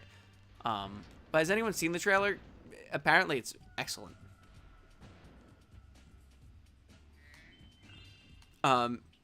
Mega Zero, while at Moonray Animation, I would pitch DreamWorks some ideas I had and would partner who's the personnel of DreamWorks Animation to form a partnership while in collaboration. Omega, yes, Transformers is a passion of mine. I plan on doing a fan film where Optimus Prime's character as the core of the film with the tone of Evangelion. Right on. Right on. Ryan Keefe, Harvey Dent you could introduce since the DA got killed in the yes. Once that happened in the Batman, I was like, oh, yeah, we're definitely doing Harvey Dent again. Sir, I've captured the enemy. A Mega Zero. For the team Moonray, I would have a small team worth 170 compared to what Vanguard Animation had for Space Chimps while at Vancouver. You really thought this out, Mega Zero. That's very impressive. Stem to stern, huh? Sir, the Rhinox has Let's blocked see. the way Let's to see. escape with a security door, and I Beauty. don't think you'll be able to I haven't stop seen the trailer for Penguin. I don't need to. Yep. Exactly. Albert's here. Bumblebee getting the ship.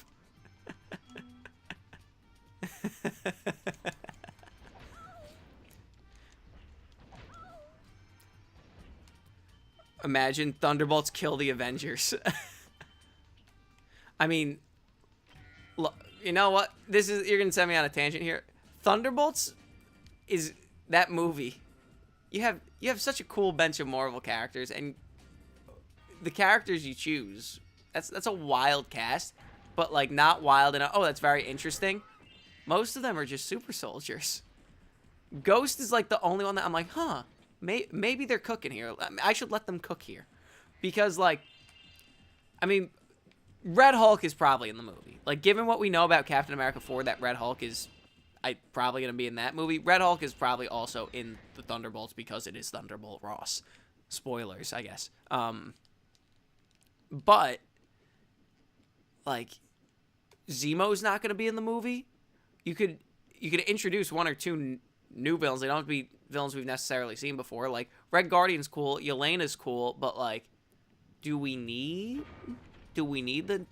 this to be a closet Black Widow sequel? I mean, ultimately, as long as it's good, I don't really care what characters are there. But like, that lineup doesn't instill a ton of confidence. Like, being straight up, like, I mean, it'll be nice for them to finally go, hey, this is what Valentina has been doing for the past 4 years of these movies, going, hey, you should join my team. At least we'll finally see it. At least we can finally let that plot thread die. Omega Studios Animation. Are you excited for Transformers 1? See, I read something about I read something about Transformers 1 that made me go, maybe I shouldn't be excited for this movie. It was something, and I don't want to get into specifics because I don't know what would be technically considered a spoiler or whatnot. I always think it's weird when movies are like, oh, this character has to earn this. Like in Madam Web, where it's like, oh, she has to earn her blindness. We have to go through the whole movie with her so she could earn her ability to wear that suit and be blind and wear the crazy glasses. Because that's what that movie did. From what I heard about Transformers 1, they have to, like, earn their ability to transform. Like, them transforming isn't inherent. And that might be with the lore, and maybe I'm just not up on the Transformers lore. But that didn't sit right with me. I'm also but I am, like, I will say, I'm very, very, very interested in, like, Chris Hemsworth as Optimus Prime. Like, that's a choice. Isn't Scarlett Johansson also in that movie? You know? Ryan, maybe Ivy burns half his face with some crazy plant acid meant for Batman. See? Let him cook, Ryan. Omega Studios, imagine a Godzilla found footage horror movie. Well, Omega Studios, I'm not sure how old you are, but back in the day, the original Cloverfield trailer, I'm not sure if anyone in this chat is old enough to remember this. The original trailer for Cloverfield showed up in theaters, and it didn't have a title. And it was shot in, like, that kind of found footage, like, handheld camera style. And the trailer, a lot of people thought it was kind of a found footage Godzilla movie. And that was, like, very exciting. There was, like, a while, because, like, the trailer didn't drop online. It was before that. And the way the trailer ends with, if I remember right, it's the Statue of Liberty's head just flying into the street. Because if I remember this right, the setup for the trailer was like it was someone's birthday party, and someone was recording it on on a flip camera kind of, and it was supposed to be the footage from the POV of the flip camera. And then everything starts going crazy, and then it's like, and the way it was kind of framed, it looked very much like it could have been a Godzilla movie. So that back in the day, once upon a dream, found footage Godzilla movie was in the public consciousness for a brief second before we all learned what Cloverfield was. Reporting for duty, sir. Let's see. Philip, if Marvel really wanted to introduce new characters without making solo movies or show, a movie like Thunderbolts would be the place to do it. Exactly. Precisely. I totally agree with you. Omega Studios, it is the lore. Okay, so them earning the right to transform is kind of the lore. Okay. Okay, then I'll reserve the right on that. I'll take the L on that. Beardy, just get voice actors. Yeah, I mean, straight up voice actors who are trained. Like, I get why people are like, oh, we need celebrity voice actors. Like, why a studio would do that. But acting with your face and acting with your voice, and like, look, I know this just from making YouTube videos. What you do with your voice versus what you do with, your face when you emote. When you just have your voice and you need to emote with your voice is a totally different muscle than emoting, like, as an actor. So, that's a very interesting skill set to, have/not have. When you're casting people. But there are some celebrities who are excellent voice actors. Obviously, Mark Hamill is the big example. Mega Zero, I'd come up with an idea of a spiritual successor to Kingdom Hearts where it would be a collaboration between DreamWorks and Capcom. You know what? That's a pretty fire idea. That's a pretty fire idea, Mega Zero, not gonna lie. See, this part always got me when I was younger, where it's like, free the hummingbird soldiers, and I couldn't find the last hummingbird soldier. Oh, wait, I remember, I need to go inside. Never mind. Story Studios 24, I missed your videos, man. Excuse me, sorry. Stories, that's very kind of you to say. Well, it always feels weird whenever I post a new video because people go, oh, you're back. And my whole thing is always like I never left, but the videos just take so long to make. The video, like, because an episode of Canned Goods could take 100 plus, 120 plus hours to make, depending on how intensive it is and how crazy I get with like the editing and the motion graphics. So people are like, "You're back," and in my head I'm like, I sound like John Wick. I'm like, I never left, you know, which is always interesting. So, but I'm glad that you liked the videos enough that you're like, oh, you know, I missed them. That you know makes me feel like it's worth it. making these things. It's always nice to hear from people who genuinely like the stuff. Omega is saying Transformers have an organ that allows them to transform, but it wasn't originally neutral. The T-Cog was created by someone else that makes it, but long before Optimus was even created. Okay. Then if there something like that already exists in the lore, then I guess I will, like I said, I'll reserve judgment.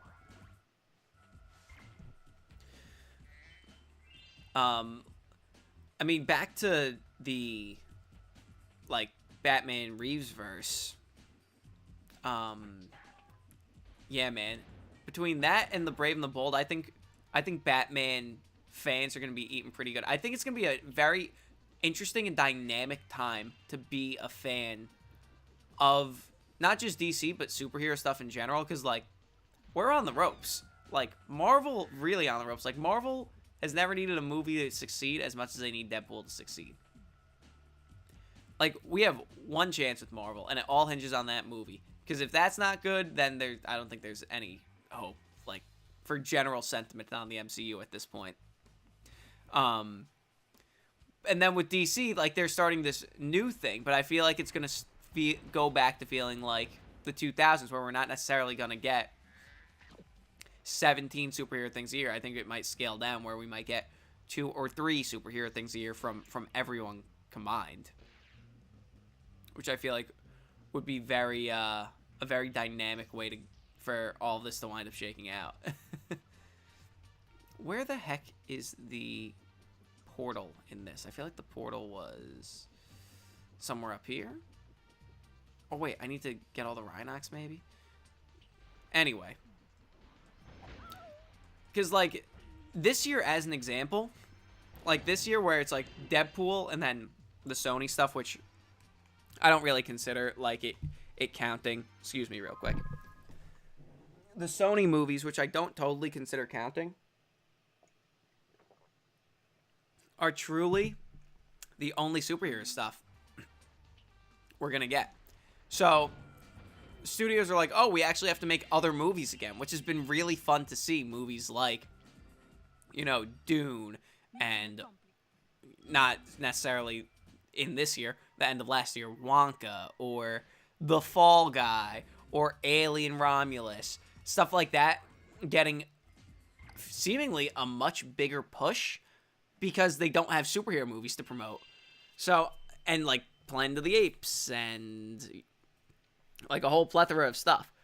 So I think it's going to be very interesting if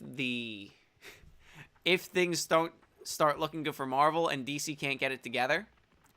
We might go back to like very little superhero movie land.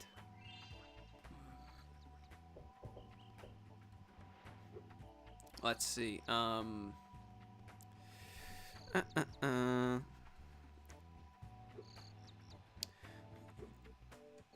Let's see.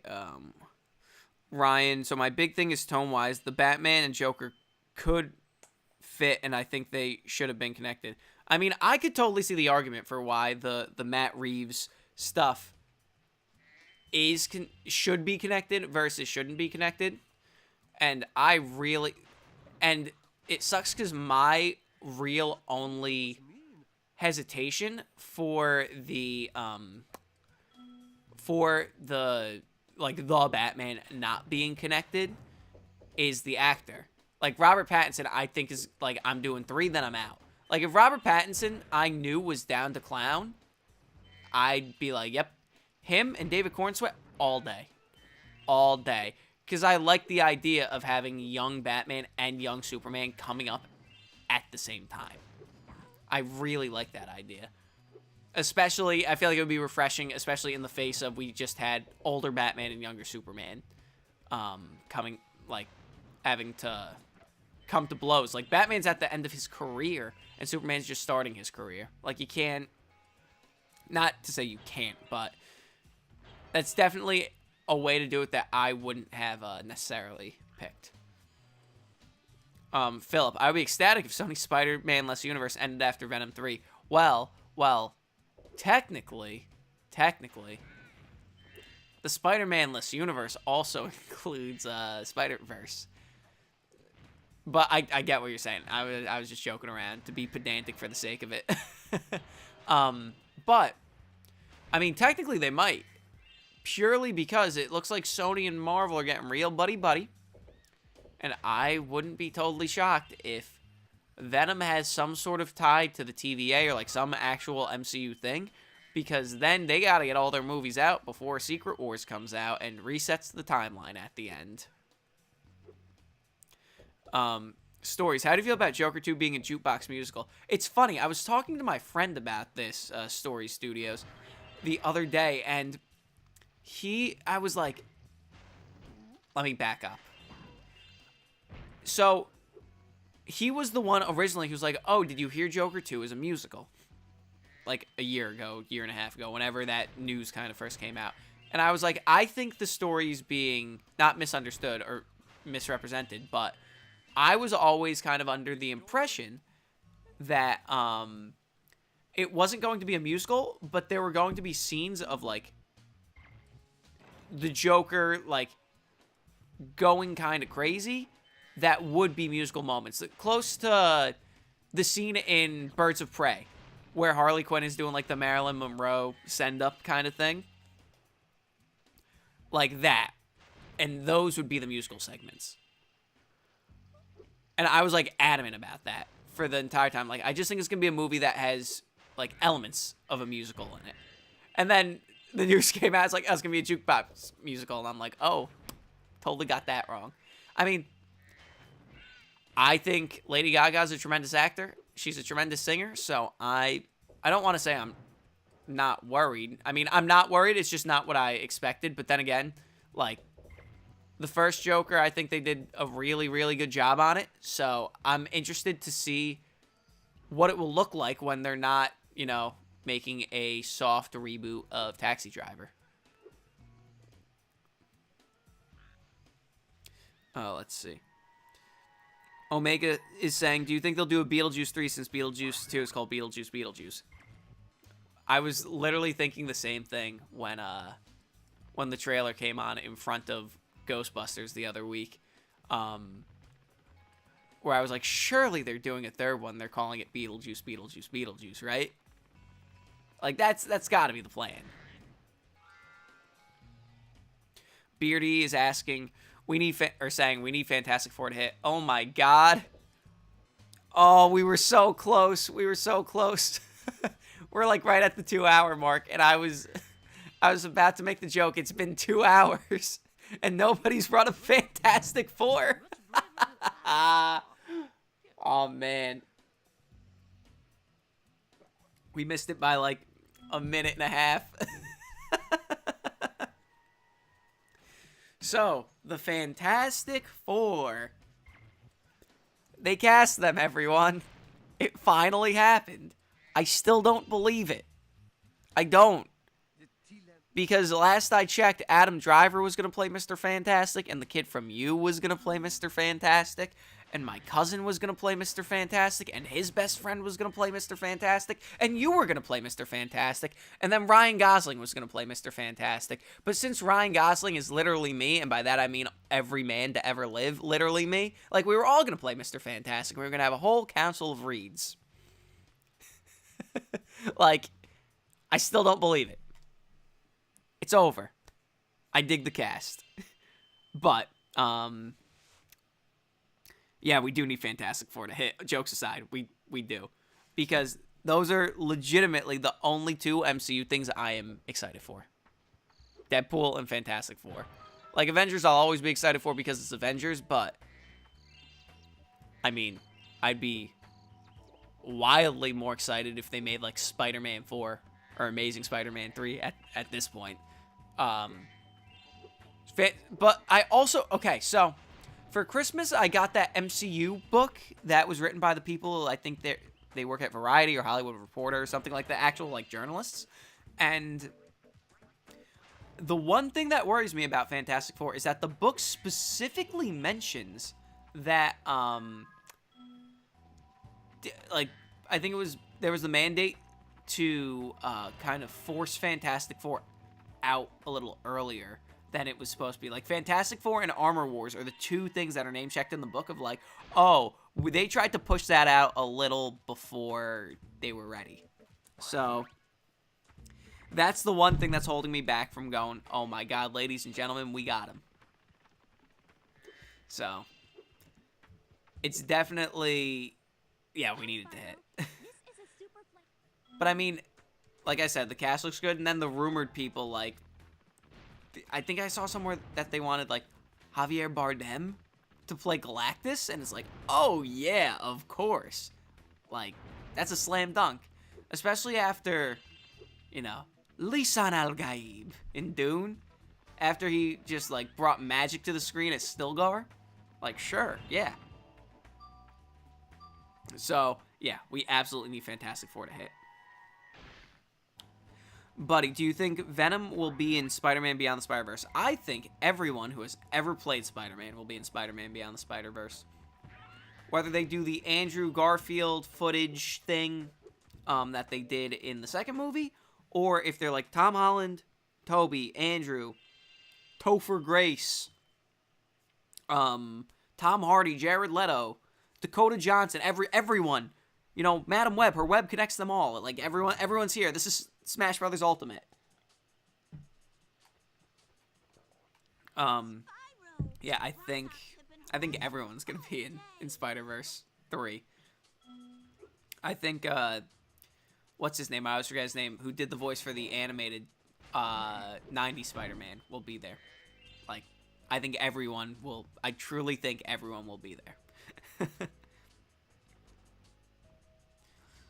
Omega, imagine if Ryan Gosling is Kang. The memes would be glorious. Oh, look. I appreciate that Ryan Gosling has just started to lean into the meme of, like, literally him.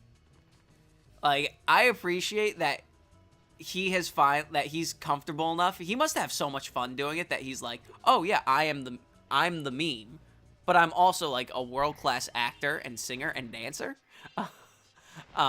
So yeah, let me be a meme. It's fun. Let me go perform I'm Just Ken everywhere. Like, sure. Let me be silly. Let me be goofy, but I'm literally him. Like, that's straight up the duality of man.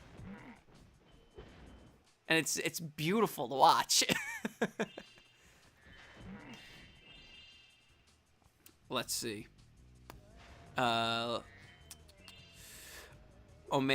Stories. They made Lady Gaga to lady, haha. That's such a dad joke, but I love it. Ryan, what I would love for Joker 2 is the idea that Harley falls for Joker, Arthur falls for Harley while he's trying not to be Joker and fully becomes Joker to keep Harley. Ooh. That he becomes Joker to keep Harley. Yeah, I dig that. I dig that. Philip, are you going to make more videos like the Purple Villains one? Probably not. I mean, you've heard me say it a bunch of times in the stream. I'm a big believer in never say never. But that video was made because I thought it was a good idea because someone told me on Twitter, like, very early in me having the new channel, I think. Or maybe it was before I had, like, this channel. And I was on Hemmas Stash to go and, oh, thanks, game. Okay. Sorry about that. But someone was like, oh, you should make the Purple Villains video. And I let it lapse for so long, I said, oh, it'd be funny if I did it a year after and had the happy anniversary joke in the video. So it was a long build-up for basically a joke. And then there are people who are really into the channel like you who are like, oh yeah, what if you did that video again? And I thought that was the direction the channel could go, but I feel like I'm so much better equipped to talk about the history of stuff in like a more factual and clinical way than kind of analysis. And I feel like that's not what a lot of the people who subscribe to the channel are here for. So while I would love in theory to make it, oh my gosh. Wow. Okay, game over. While I would love in theory to make it, probably not. At least anytime soon. Stories Studios is saying, I find it funny that they made the announcement of who has playing the Fantastic Four on Valentine's Day. I'm not gonna lie, I thought it was fake when I first saw it, and then I looked and I'm like, oh, this is Marvel Studios, it's verified, and then I fell in love. I didn't even look at who was in the cast. The aesthetic, they stole, like, not stole, but they like did an homage to the Cinerama Dome in like the Marvel logo in the Fantastic Four. I was like, this is beautiful. I think I said it in one of these streams. I would love for the Fantastic Four to be like the Brady Bunch. Where, like the Brady Bunch movie where, you know, this is a carjacking. It's like, I don't know anything about Jack, but I'm Greg, and this is my sister Marcia. Like, I would love for the Fantastic Four to be Gee Willikers, golly, oh shucks, with everyone else. I would especially love if the Fantastic Four, like this movie, they're not in the MCU. Like, they're in a different universe. And because of the multiverse stuff, Secret Wars brings them in, and maybe even brings Doctor Doom in. Like, maybe Doctor Doom is from the 60s too. And then just at the end of Secret Wars, when the timeline consolidates, that is when, boom, they're now in present day. You know? And that's kind of that's what ends the multiverse saga, and that's what gets everyone kind of on the same page. But, like, have Fantastic Four be a totally standalone period piece. Basically do the Captain America 1 thing. I would love it. And then once they're in the wider MCU, you know, you get Pedro Pascal going, gee Willikers. Aw, shucks. You know, and the fact that Herbie was on that poster, I mean, chef's kiss. Megazir, what do you think about my idea of those things I've decided to incorporate for the aforementioned successor of Kingdom Hearts? Oh, I skipped those. I'm sorry.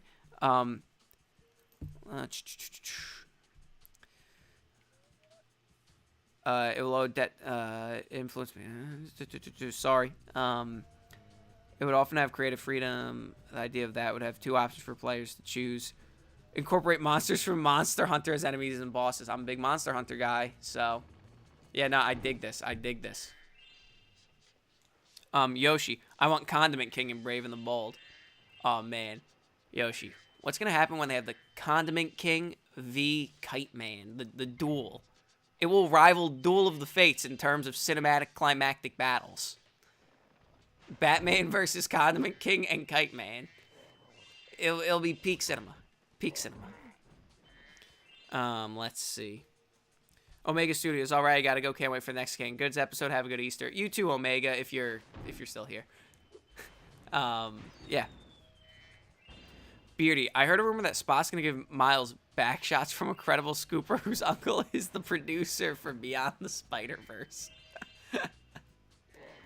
I mean, I'm not going to say something I heard because I haven't heard anything, but I did see a very compelling theory about Spider-Verse 2, where obviously Spider-Verse 3, because in Spider-Verse 2, there's obviously the scene where you can't have your cake and eat it too, and Miles goes, unless you have 2 cakes.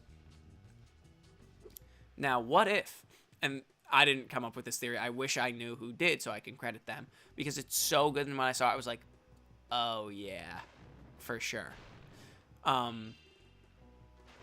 That basically says, hey, you have 2 cakes, because the way the movie ends, there are 2 Miles in one universe, and our Miles will go stop the Spot. But then the other Miles is going to go save his dad because in that universe, he couldn't do that. And I'm like, that's so good that if that's not at least brought up as an idea, I feel like that would be a huge missed opportunity.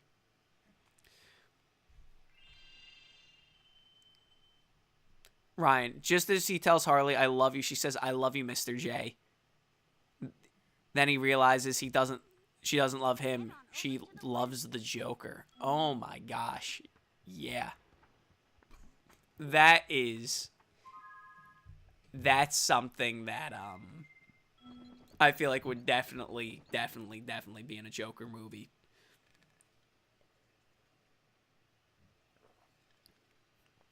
Story Studios, are you going to do more streams like this? Because I'm loving this. Well, Story Studios, I do streams very sparingly.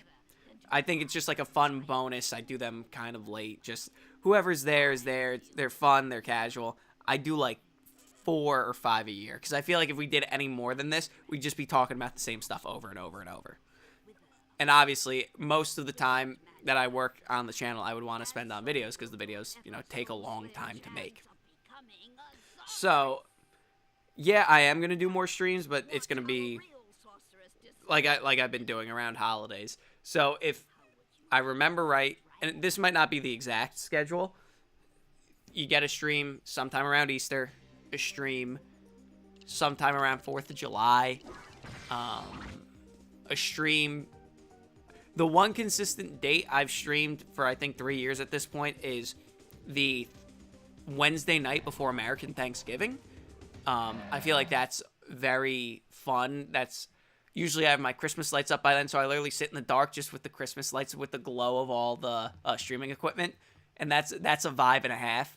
I think my first stream was actually that night before Thanksgiving, so I always try and honor that and do some good, and then sometime right before Christmas. So it's just fun. We talk it out. I love it. It's a great time.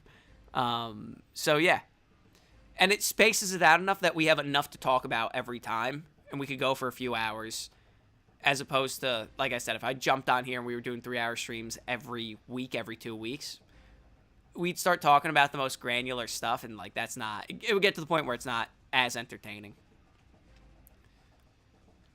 Philip, do you know about /watch Kamen Rider? See, I don't. But I know about it just, like... From being, oh yeah, this boss is very hard. I forgot. So this is what we're gonna do. We're gonna save this game. Are we ever gonna finish a game on the stream? Ever? I don't know. Probably not. So what I'm gonna do is I'm gonna switch game. We played a lizard game with Spyro, so I feel like it's only right if we switch to balance it out with the theme, Godzilla vs. Kong, we were talking about it before. If we balance out the lizard game with a monkey game, and I'm playing on my original PlayStation 1 hardware, so there's one quintessential monkey game to be played on PlayStation 1. And you guys will see that in just a second, because it has a banger soundtrack. So get your dancing shoes on. But Kamen Rider, Kamen Rider, I just know about it generally, and I always figured, Philip, your profile picture was from Kamen Rider. It might not be, but that just seems like a Kamen Rider-looking character.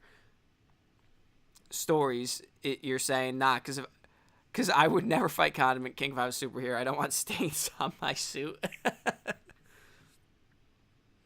Ryan, although might not do that because it paints Harley as a semi-bad light as opposed to her usually being represented as a victim. See, I think they're gonna make some big swings with this movie where they're gonna be like, where they might be like, oh, Harley's kind of complicit. She's not a victim.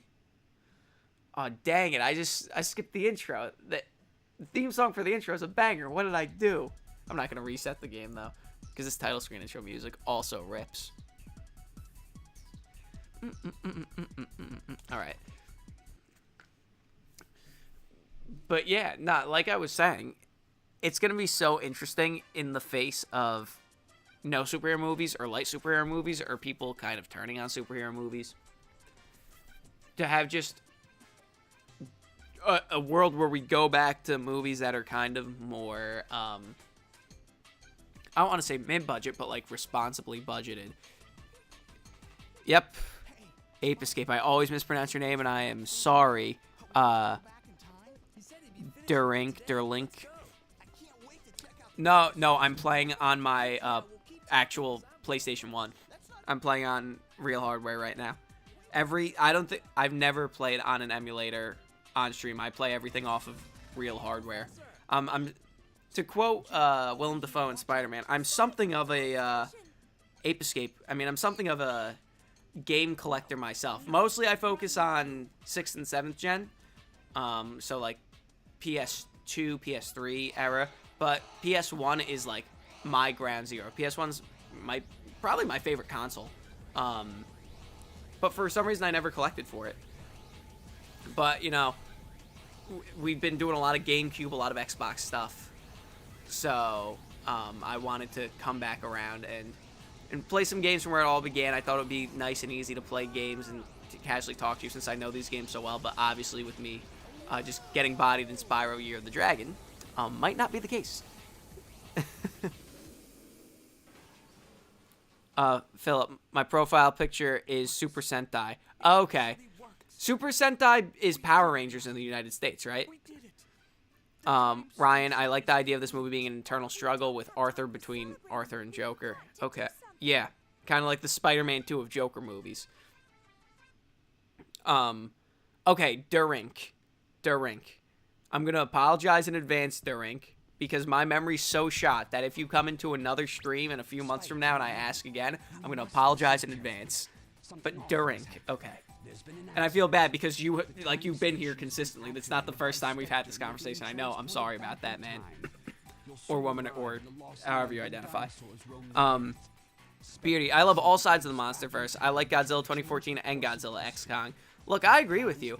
I straight up think that the original Godzilla and Godzilla X Kong might be my two favorite movies in that franchise. Like, straight up.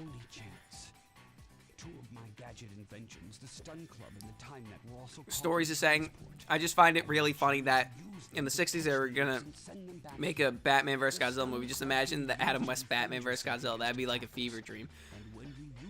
Yeah, so in the 60s, that would place Godzilla. Are we in the goofy? Like, because I like Godzilla, but I'm not all up on which era is which. Is that still when Godzilla was supposed to be like, oh, this is a fearsome monster? Or are we entering the era at that point where it's like a little goofy? Because I would love to see the serious Godzilla with Adam West Batman. That would rip.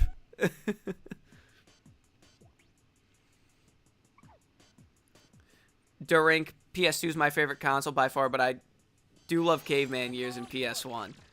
Look, see, you know, everyone I feel like has their their game, or their era, that when somebody says the words video game, there's one or two, like, things that instantly come to mind. It's usually what you played, like, when you were originally, like, a child, like, foundational. So when someone says video game, I think of the first level of Crash Bandicoot. The original Crash Bandicoot. Like, someone says, what's a video game? It's you're washing up on Insanity Beach. When it's this level in Ape Escape. It's the title menu of Spyro 3. Like, and then for handhelds, what's a video game? I think of the handheld port of Mario World, and I think of Pokemon Gold. There we go. Took me long enough. Okay. I mean, the third one's up there, but that's not what the game wants from me. Oh, duh. Let me just tell you something, guys. This game has such a kickin' soundtrack.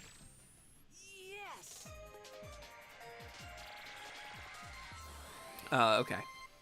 Philip, Super Sentai was adapted into Power Rangers. Okay, that's what I thought. Durink, I'll probably change my name on here soon, because Durink is supposed to be director incoming. Oh, okay. It's short. Okay. You're a galaxy divided now. Okay. Story Studios, Batman vs. Godzilla was being made when Godzilla was being a little goofy goober. I mean, I'm glad that Godzilla was partaking in the Goofy Goober ice cream party boat festivities. During video game, I think of Simpsons Hit and Run kicking Marge down the street. Yes. Yeah, exactly. See, that's what I love whenever I talk about this stuff. Because everyone has a different one. It's usually like a specific part of that game. It's not, oh, I think of Simpsons Hit and Run. It's Simpsons Hit and Run kicking Marge down the street. Like when I was saying, the title menu of Spyro 3, the opening level and music of Ape Escape washing up on the beach in Crash Bandicoot, you know? Beardy, for you it's Pong. Oh, okay. Ryan, although we haven't talked about what the sleeper hit of the year will be, it'll be Kingdom of the Planet of the Apes. I mean, it probably will be. Because, like, everything else I feel like is pretty well mapped out.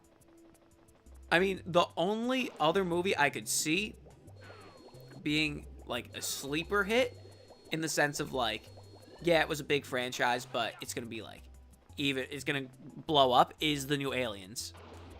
Because that trailer for Aliens Romulus looks fantastic. It looks so, so, so good. And the fact that I'm not one of those people who's like, oh, everything needs to be practical, but just it's so impressive. And it's short, but that shot where, like, the babies are jumping at them, and the camera's moving the whole way, I'm like, oh, man. Fede Alvarez, just give me this movie. Give it to me right now. So, like, it turns... Yeah, I mean, those are probably the only two. I mean, I gotta do it for the bit and stay in character. But Sonic the Hedgehog 3 will also be the sleeper hit. Just kidding, that movie's gonna probably make $600 million. Because the first two made, what, 4? So, okay, maybe it'll make $500 million, Sonic 3. If it's really good. Sleeper hit, $500 million. But, no, I want Kingdom of the Planet of the Apes to make, like, stupid money. I want that movie to be unbelievable. Because, I don't think it's talked about a lot. Just how good the reboot trilogy of Planet of the Apes is. Like, straight up, all 3 of those movies are bangers. And I know the second one's clearly the best one. And I feel like that's a pretty universally held opinion. But, like, you gotta... like, 1 and 3 are also really good. So, I have no doubt that 2 is going to be good. And I'm very interested now that we're getting closer, seemingly, visually to the original movies. And I wonder if at some point they will go back into the... like, in the new canon and do another a movie called Planet of the Apes. Just straight up Planet of the Apes. Because if I remember right, in the original lore, there's some sort of... it's like a nuclear war that, like, gets the apes kind of going, as opposed to, like, a virus or, like, medical kind of thing in the new series. So I wonder if they loop that back in eventually and make Planet of the Apes. Because especially if I remember right, in the first one, don't you see the ship from the original Planet of the Apes taking off? So logistically, that ship would have to come down at some point. So I wonder if the last movie they make, since it's all Rise of, Dawn of, Kingdom of, if the last movie they do is the Planet of the Apes, and it's not necessarily a remake, but you get back to that point in the rebooted timeline.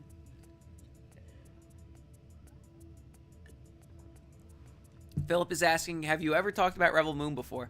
No, I have not. Purely because I haven't watched it. Because look, all my friends were busting my chops. They're like, there's no way it's going to be good. There's no way it's going to be good. Because I was like, no, I think he has something here. I think Zach has something up his sleeve. And then I saw the reviews of how deliriously bad it was, and I was like, there's no way. And then one of my friends told me it was worse than Sucker Punch, and that very much deterred me. And I never wound up watching it. So, to answer your question, no, I haven't talked about Rebel Moon before. Beardy, you're saying the Pong joke is a joke on how old you are.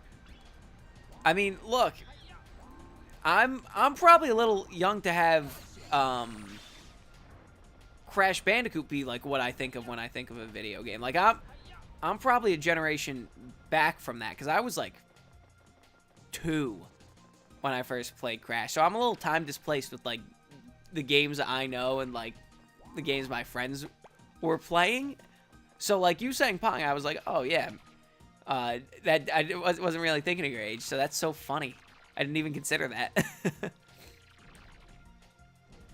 Durink is saying, I loved the first three of the MonsterVerse. Godzilla, Skull Island, King of the Monsters were solid. I don't know how to feel about Wingard's 2 entries because they just don't commit to a tone. I mean, they do commit. I would argue that with the second one, just having seen it a few hours ago, they do commit to a tone, and the tone is, hey, wouldn't it be cool if the monsters started fighting as if they were in a wrestling match? Like, the human stories are totally throwaway, and we're gonna give you basically a very cool action scene. But the one thing that they do that I wish I could say a specific example, because something happened in the movie, and I think I know why the choice was made, that I'm like, oh, this doesn't jive with the established lore. Because I think in post-production they changed kind of what was supposed to happen, and I don't want to say it because I don't know who knows and who doesn't know what monsters are in the movie and what isn't. But there was a certain thing where I was like, I don't think that jives with the original MonsterVerse lore. So, to the point where literally the first thing I did when I left the theater was, actually, I was about to spoil it. So, let me back off from there. Ryan, this new Apes franchise has always gone under the radar, but each movie is great and is a hit. Yeah, I mean, didn't the second one make like $700 or $800 million? Like something ridiculous. I always forget how to get the ape off of that dinosaur. But let's get this one instead. I can't wait to unlock the monkey radar. I love reading the little descriptions. The descriptions are so funny, where it's like, this monkey trained how to juggle for 6 years. Let's see. Durink, I think a lot more eyes are on Kingdom of Planet of the Apes because of Westball and the Zelda movie that's in the works. Before you came in, Durink, it came up, and I said the same thing. I'm so much more excited to watch that movie now, just so I can watch it with the eyes of like, oh, this guy's handling Zelda. And you're going on to say, I think Rise is pretty good, but just doesn't compare to Dawn and War. I would agree. Rise is probably, out of the three of them, the weakest one, which is insane, because Rise is really solid. I feel like Rise also has the most iconic moments in it. Like, apes together strong. Or, the first time Caesar talks. Like, I love that stuff. Or them in the redwoods, yeah. It'll help you track those monkeys down. Let's see. The new gadget over to you right now. Try it out in the training. Durink is saying, I suspect the astronauts lost in space teased in Rise are connected to the girl that's highlighted in the trailers for Kingdom. You know what? I didn't even consider that. You're probably right, because this takes place hundreds of years later. Oh, man. Yeah. Wow, okay. You're just blowing my mind here. I think Kingdom and the next one is just set up for the third one that will be just Planet of the Apes. Yeah.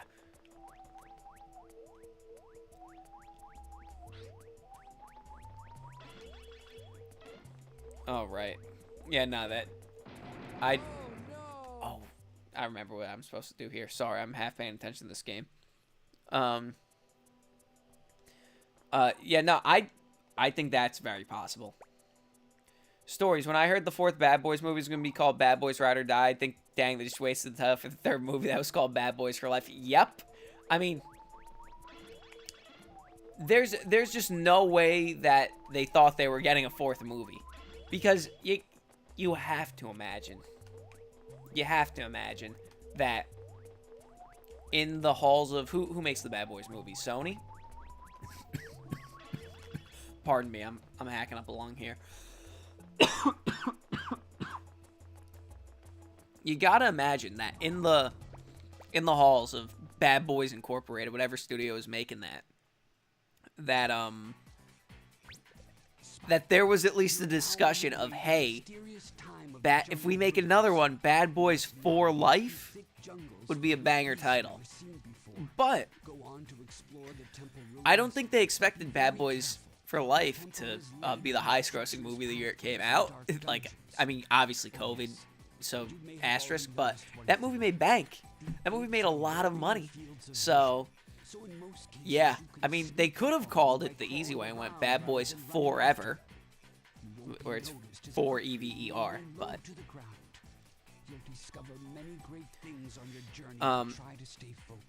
Beauty, I feel like I could see what the kaiju were saying. Yeah, I agree. In the new one, I totally agree. During, I literally thought the last one was Bad Boys 4. Was confused why the new one was supposed to be 4. During, Rise sort of seems like a secret good movie. It's got the skin of a shitty 2010s action sci-fi movie, but surprisingly comes with an interesting new angle and ends up being iconic. You know what? That's such an eloquent way to put it.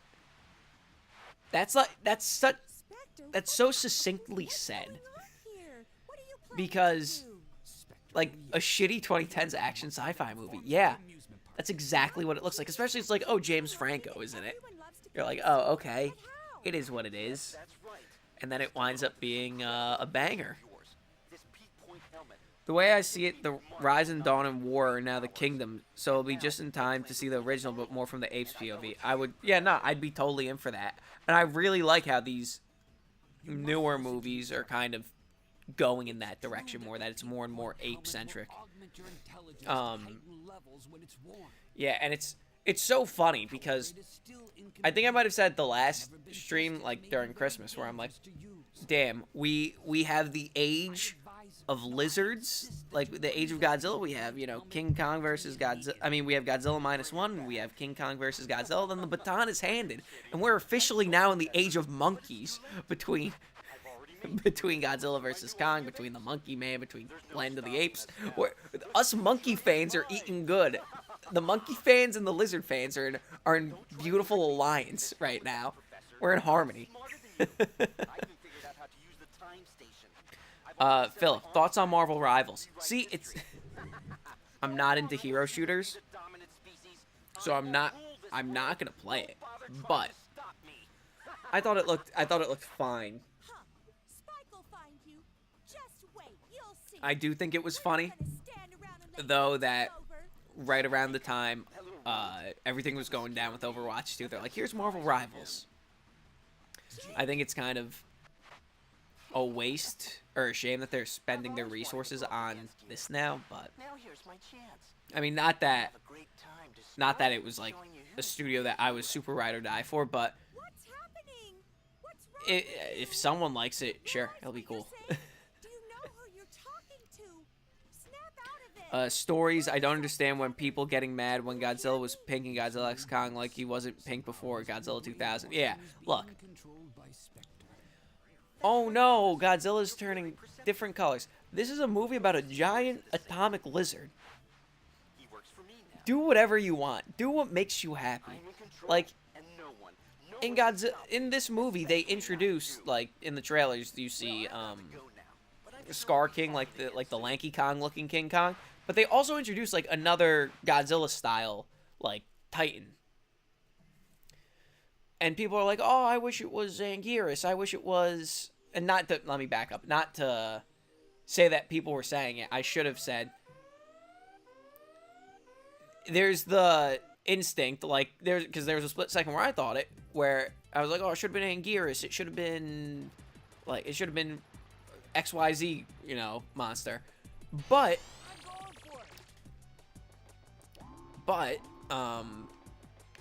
that's, like, so not in the spirit of those movies, because I'm like, oh, I want this X, Y, and Z. It's stuff we already seen before, but the fact of the matter is that most of the Godzilla movies make up a new monster. So, like, what? That would totally run counter to the spirit of everything else.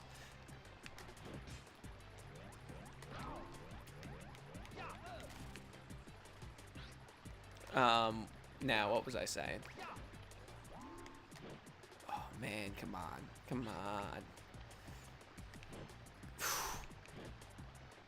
Come on. There we go. Gotcha. During Marvel Rivals looks like an Overwatch clone, but it may be fun. Who knows? Yeah, pretty much. Ryan, here's a question. How would you do the remake of the original Planet of the Apes in this continuity? See, that's a good question. And I'm not well equipped enough to answer that question. Because I'm like, oh yeah, just remake Planet of the Apes. As if remaking one of the most iconic movies of all time is like, oh yeah, just do it. It's a simple task. Like Tim Burton, one of the best directors to ever do it, did it, and we saw how that happened, you know? So, I don't know, like, that's such a loaded question. And in retrospect, I'm just like, oh yeah, just do it. That's a little silly of me. Nah, for now, the Monkey Radar goes on the top. Stories. In Marvel Rivals, when I saw female Galactus, I was like, dang, they made Galactus a baddie. Drink. Adil and Bilal are the guys behind the new movie. They were behind the canned Batgirl movie. Yes, I saw that. This whole trailer screams them coming back with a vengeance. I want this movie to be good so bad. Because, like, then people go, oh, Batgirl was bad. And they canceled it. And, like, that was the right thing to do if it was bad. But it's like, look, if Madam Web is allowed to exist. I mean, if they were just like, oh, we canceled it because the movie doesn't make sense because we reshot the ending of The Flash. I feel like that would have, they should have just said that. They should have been straight up and honest about it, and it would have solved so many problems of them being like, it sucks, but then people go, oh, just release it, and then they go, okay, and then you'd have to find some way to release it, and it would cause other problems, but I feel like there wouldn't be this kind of vitriol going on because, you know, of the tax write-down. Like, these people who are in charge of studios, like, where's your social tact? Like, there are ways you could do things that won't get people as mad if you just think about it for 20 seconds. Like, David Zaslav should have been like, oh, well, it doesn't fit with the new continuity, you know, or like something like that. Philip, if the MonsterVerse continues, they either need to make a solo movie before the next crossover or have a new director make another movie, or both. Well, this movie's apparently tracking very well for opening weekend. So, Godzilla and Kong 3 is happening. But I do agree, and I don't think this is a spoiler to say, like, the movie is unequivocally centered on Kong more so than Godzilla. And that's okay. Because, you know, Godzilla has a bunch of stories. Kong has one story, and that story ends with him dying. You know? So it's like, okay, make the crossover movies ostensibly Kong movies. Okay. But, like, you gotta do something with Godzilla, man. Like, you really need to do something with Godzilla. Because the entire plot of, or not the entire plot, the first half, maybe, of this movie of Godzilla vs. Kong is Godzilla going from place to place, like his little B-plot, is him going from place to place and fighting monsters, but the fights are quick and happen off-screen, or you see him, like, at the it cuts it to him, like, at the very tail end of the fight. It's almost like what they did in the original, like, the 2014 Godzilla that everyone got mad about. And I'm like, huh, I can't believe they're doing this. That's a little frustrating. Like, give me a movie of this. Like, if you're gonna do this, at least give me destroy all monsters in between your Godzilla crossovers. Give me, you know, give me some fun. Give me Final Wars, you know. Let me see some of the Toho monsters. But, yeah, no, I totally agree with you. Because, like, they can't do Kong. That is inherently a problem with having the shared cinematic universe and the crossover and, like, continuing to crossover, is that they can't do King Kong. Also, King Kong is, you know, way too big to do that. But, and this isn't a spoiler because they don't allude to it at any point in Godzilla vs. Kong, that little Diddy Kong looks like he'd be about the size of the other King Kong to scale the side of an Empire State Building. I'm just saying. Maybe they do a Son of Kong movie at some point, and that's the King Kong, you know. Oh, we got to shoot him off the side of the Empire State Building, like that movie. Because, obviously, this Kong can't... No, get out of the water spike, get out of the water spike. Because that fish is going to electrocute you. Oh, thank God. Okay. So, yeah, no, I totally agree. They need to do another Godzilla movie. Even if it's totally divorced from the tone of of the first two Godzilla movies. Like, you just gotta go for it. Because if anything, minus one showed you it's possible to have a really good Godzilla movie, like, human story Godzilla movie. Like, it's possible. The blueprint is there. Not to say they need to go like minus one, but, you know. If I told you me and my friends didn't walk out of minus one and went, wow, I wish the MonsterVerse also had a movie like this, I'd be lying if I said that wasn't the exact conversation we were having, you know? Which sucks. Which sucks that we can't have both, but, like, that's, I feel, also kind of the inherent flaw with the cinematic universe stuff. Oh, man. Like, you can't take the time to let it go in the oven for that long. Because, like, what's the turnaround between this movie and the first Godzilla Kong crossover? 3 years? 2 years? Like, they had to go.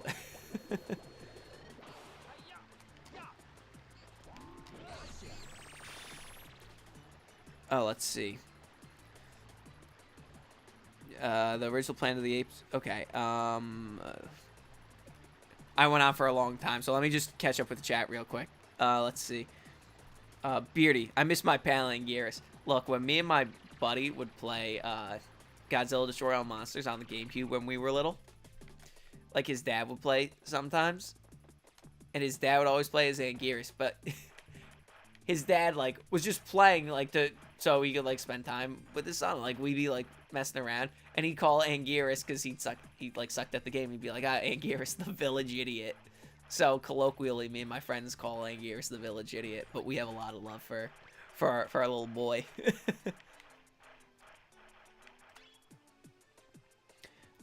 Stories. I don't know if this is a hot take, but I hate Scarecrow in the Dark Knight trilogy, and I hope they do him better in the future. Oh, I'm a big Dark Knight trilogy Scarecrow enjoyer, but I respect your opinion.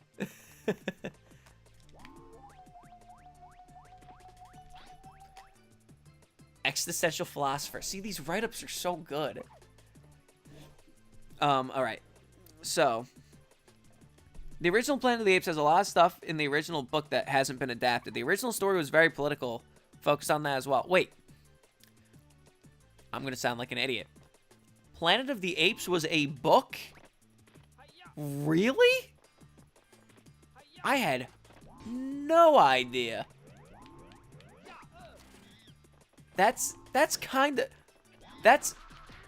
insane that at no point did I ever know that, pick up on that, anything. That's okay. You learn something new every day, huh? Yes. We're truly in a wondrous time. I might read that book then.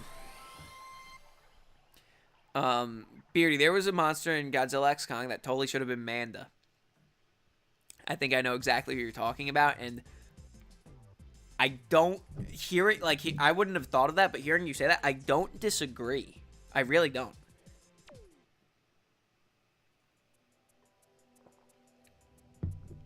Durink is saying, if Batgirl was apparently bad, then let the U.S. judge, then let U.S. be the judge of that. Then let U.S. I'm an idiot. Because I saw U.S. and judge, I'm like, oh, the U.S. court system. No, let us be the judge of that. Same with Coyote versus Acme. I totally get that, but I also get the perspective of, like, they were the ones who spent money on the movie. So, like, as much as it sucks, like, I hate that they canceled it, but at the same time, they were the ones who sold the money. They spent the money on the movie, but, like, that's also then greenlight movies, like, have more qualified people greenlighting movies. And I get it. Coyote vs. Acme, I think, is from the AT&T era of Warner Brothers. So, like, I get it. You want to kind of bury that. And the same thing with Batgirl, obviously. Because the current Warner Brothers people are like, oh, yeah, we're just going to reboot everything. But you have it. You got to shit or get off the pot. You got to have the baby. You're in too deep at this point. I'm not going to catch this guy. But let's at least see what his monkey radar is. Worn out from running. See, this stuff is so good. This stuff's so good. Stories is saying, I think it would be perfect that in the MonsterVerse make a Kong movie about him fighting King Caesar for the title of king. Well, let me put it this way. The way Godzilla vs. Kong, or this new movie, ends, I wouldn't be shocked if the next time he shows up, his title is King Kong. You know?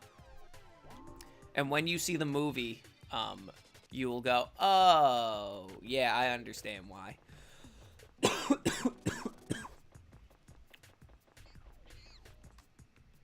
So I think him getting the title of king is already, oh my god, I just missed him, is pretty well set up.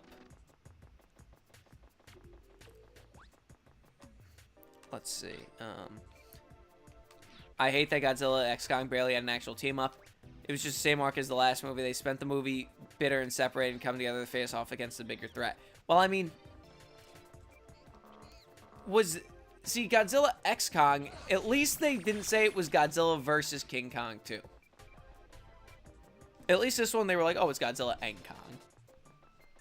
Which, like, again, ostensibly, realistically, how much could you actually have them together? Because I had the same thought, too, at first in the theater, but then I started thinking about it as,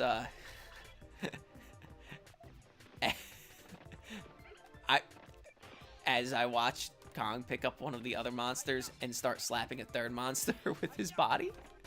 Oh, wow. And I was like, damn, I'm still enjoying myself. This movie has the sauce. So, but like, jokes aside, I totally get what you're saying. Philip, give us Godzilla 3 before Godzilla and Kong 3. Yep, totally agree. Durink, I really hope we get Destroy All Monsters next for the Monsterverse. See, I feel like there was a rumor at some point that King of the Monsters was going to be some adaptation of Destroy All Monsters, and I was pumped. So, yes, I totally agree with that. Like, if we're gonna get one more Godzilla movie, because, like, realistically, how much longer can we keep doing Godzilla X Kong? In theory, we got to do one more. The life fell off the cliff. Damn it. We're gonna probably get one more Godzilla X Kong movie, because, like, what else could we realistically do? And then you'd have this franchise going for, at this point, by the time everything's said and done, it'll be 15 almost. Yeah, probably like 15, getting up there, getting close to 20 years, and then you could just reboot it. Reboot it, no more Monsterverse. We're doing standalone Godzilla, standalone King Kong. Or do another, you know? Because, like, what more could you do unless you just start making solo Godzilla movies again? Because how many times could you have them realistically team up? To the point of Durink, like, how many times could you realistically have them team up and have it be something different enough to justify you going to the movies?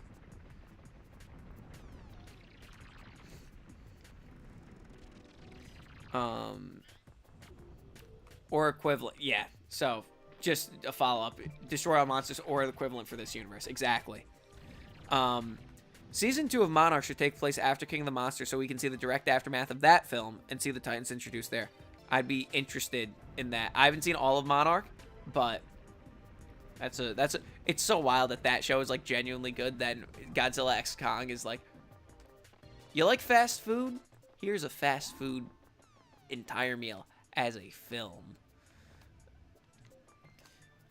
During a lot of movies from the 50s would be made into novels with the intention of being made into films. The Planet of the Apes novel was written with the intention that a studio would pick it up. Oh, okay.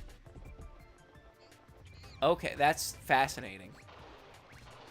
So it's like kind of the reverse of Splinter of the Mind's Eye, the Star Wars book, where Lucas was like, here's a novel for the sequel just in case Star Wars makes no money. Oh, man. You know what? We're not going to do this part of the level.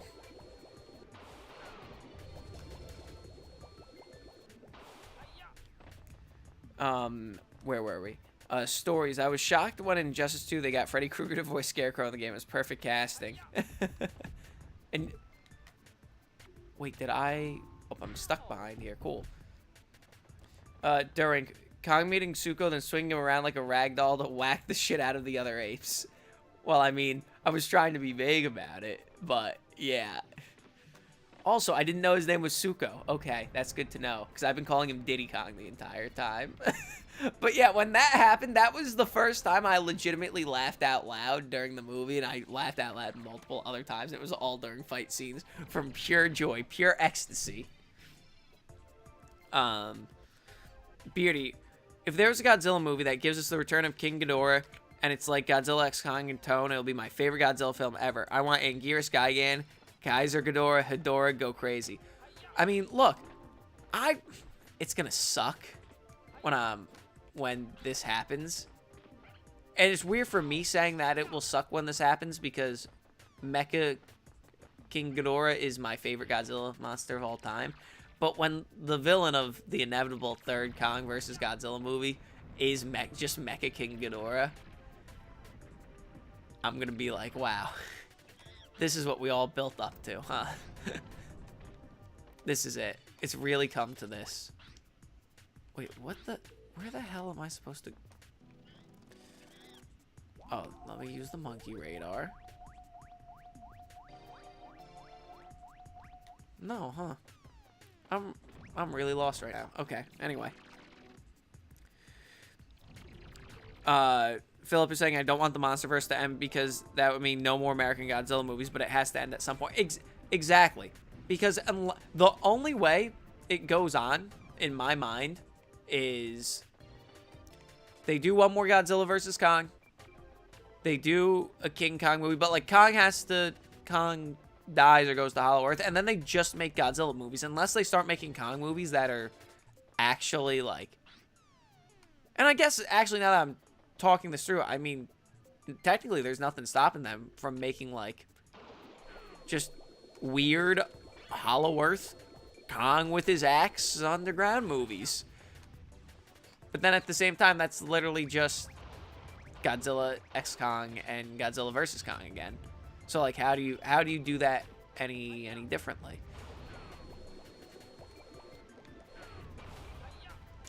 Come on, there we go. Oh, shit. You have to step on the button. Okay.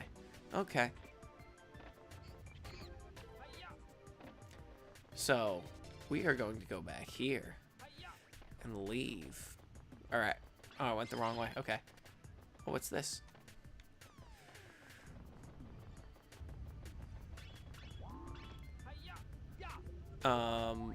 Totally lost my train of thought. Sorry, guys. I feel like the Godzilla and Kong name in the title is just guaranteed all these movies to be such a success at the box office. So it's straight up tilting Destroy All Monsters might not fly. Yeah. Philip, I wish Godzilla 3 could have used Mechagodzilla as the villain, but Godzilla vs. Kong kind of wasted him. I wish we got to see what he was designed for, basically picking fights with monsters to show up and kill. Yeah. It would have been sick. I mean, straight up, I only say the Mecha King Ghidorah thing because I was, like, convinced that King Ghidorah was going to be the villain of Godzilla vs. Kong. Especially given the post-credit scene of not Destroy All Monsters, of King of the Monsters. I was like, oh, yeah, naturally. And they're like, no, we used his head to control Mechagodzilla, if that's it, right? I'm not sure if I even remember that, right?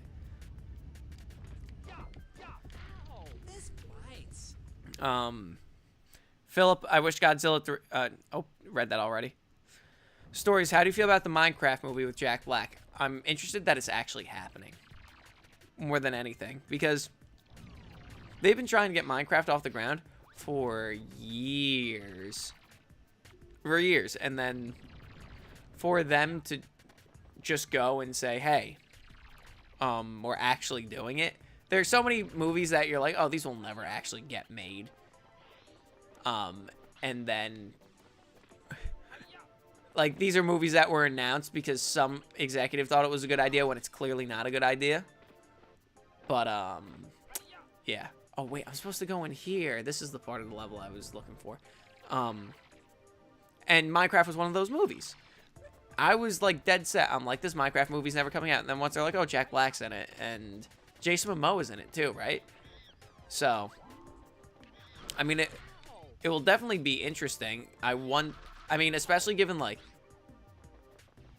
Jack Black hasn't been in a bad video game movie yet. I mean, we haven't seen Borderlands yet, but I mean, I don't think that'll be particularly awful. I think it's gonna be perfectly passable. So I think I think Borderlands is, I mean, I think Minecraft is gonna be pretty okay at the very least. So yeah, I mean, no Jack Black video game movie role is gonna top him singing Peaches at the piano. Like, I don't know what. Look, people are like, oh, Illumination is cheap with their animation and this, that, the other thing. Like, their mission statement talks about them making movies for like economically, but I defy you. This is such a weird pull, but like, I swear to God, whenever I watch the Peaches scene, I see Jack Black's face underneath the Bowser, like, skeleton. They must have meticulously animated. That must have been their entire animation budget for that movie, is them having it look just like Jack Black. Philip, now that Mechagodzilla happened, you can't really do any of the other mechas, unfortunately, unless they rebuild Mecha G to be a good Destroy All Monsters type film. See? Yeah, unless they do the thing where, like, oh, we found another Ghidorah head. Or unless they do, like, Kiryu. Yeah, but that would be a rebuilding story. And they'd be like, oh, yeah, this is Mechagodzilla. Skip over Mechagodzilla Mark II and go straight to Kiryu. But, I mean, what I would really think would be a cool big bad for a Godzilla movie, especially because they set up the oxygen-destroying bomb in King of the Monsters, is Ghidorah. I mean, Destroya. Because, like, unless I'm forgetting, because full disclosure, my knowledge of the Godzilla lore comes from the Godzilla video games. But, like, me and my friends were all super deep into it, so we just picked up all this Godzilla lore. I keep saying Ghidorah, damn it. Destroya is made from the oxygen-destroying bomb that's introduced in King of the Monsters. Because I remember in the theater leaning over to my buddy being like, is Destroya in this movie? Because Destroya was always a banned character because he was so juiced in the games he was in.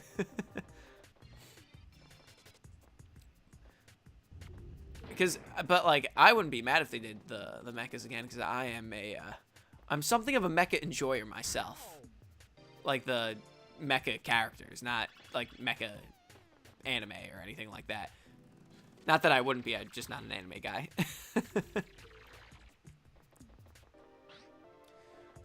All right, let's get this monkey over here. This is gonna be a big W, guys, if I could get this monkey at the end of the path, because this guy, when I was younger, always gave me trouble. He'd like shoot the rockets out of his backpack. Oh no, he sees me.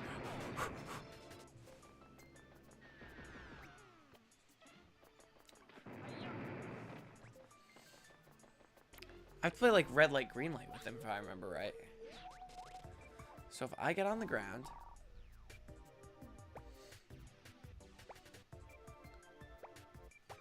yeah, so I have to go like that and then crawl on the ball. Okay.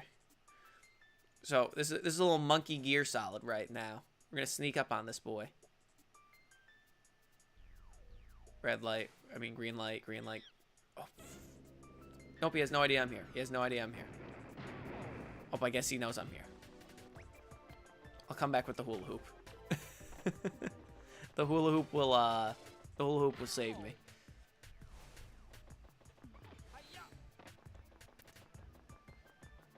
Do you guys have any other Godzilla-related inquiries or MonsterVerse-related inquiries? I like this. That, you know, we're all in a nice Godzilla MonsterVerse mood, especially in the wake of pure cinema that is the New Empire.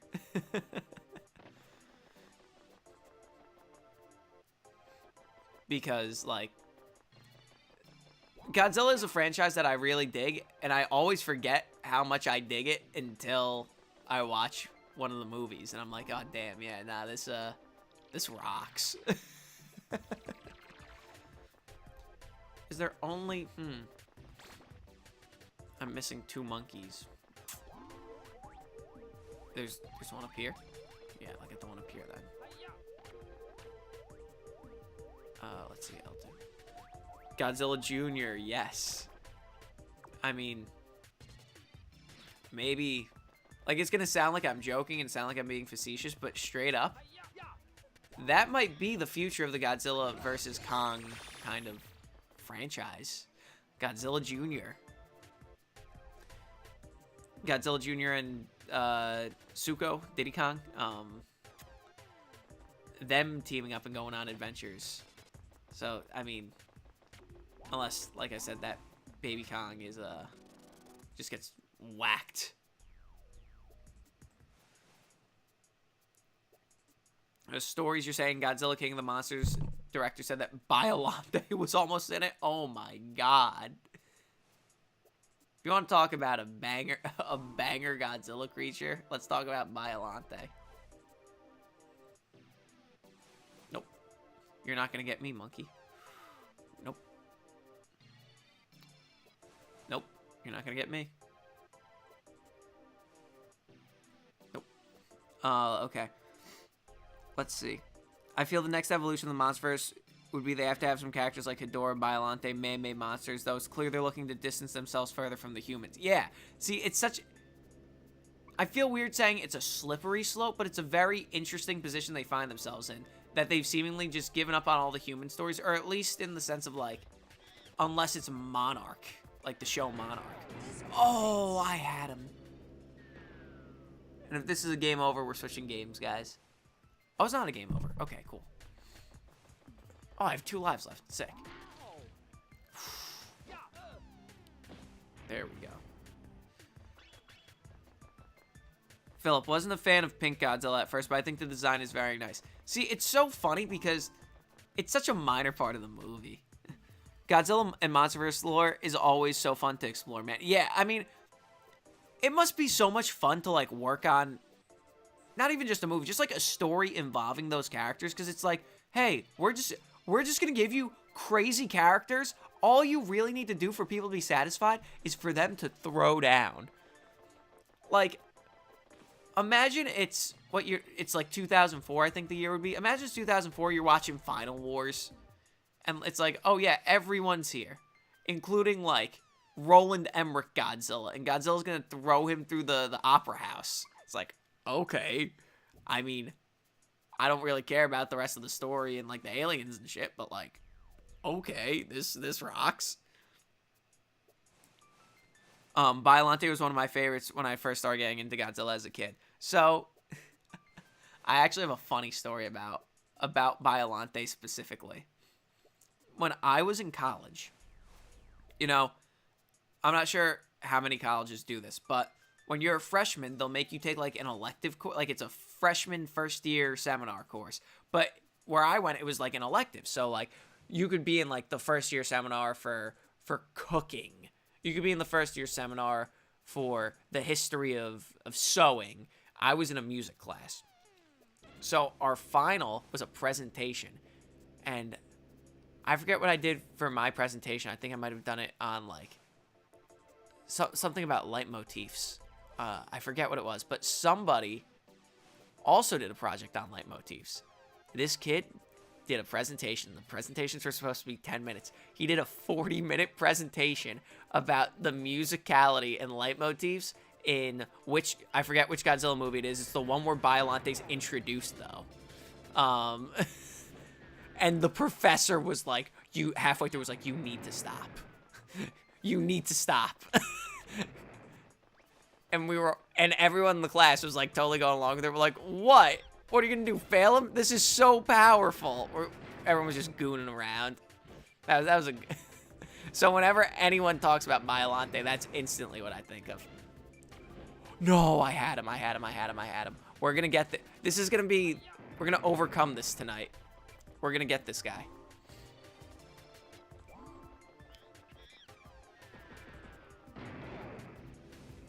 Nope, get off. Come on.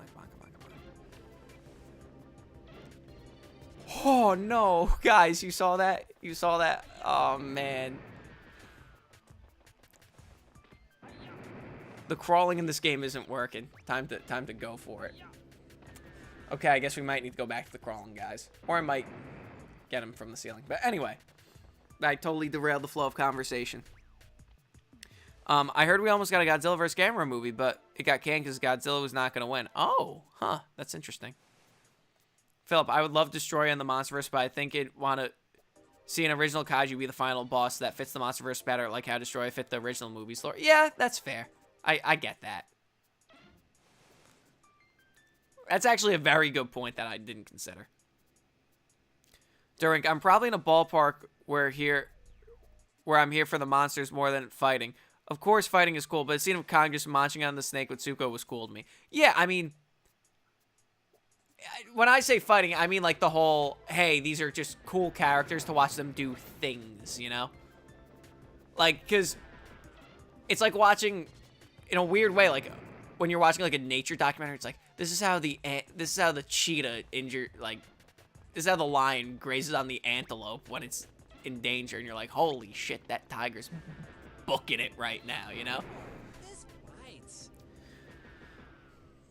Let's see. Beardy, multiverse Godzilla film. Oh no. Oh no.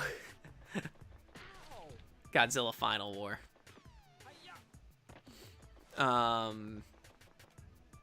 Philip, I would be the one doing an hour-long presentation about Godzilla history.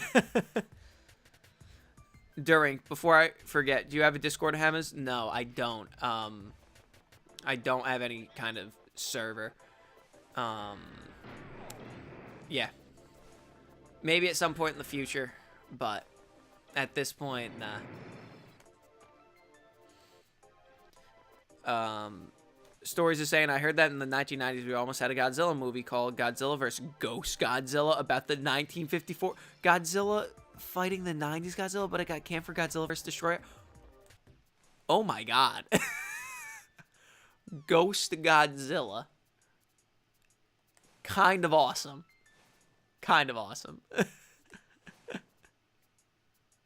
Let me see if I can get close to this guy.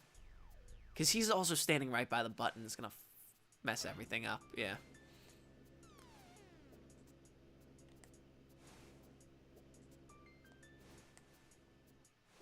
All right, the fan's off. We're making a run for it. Nope.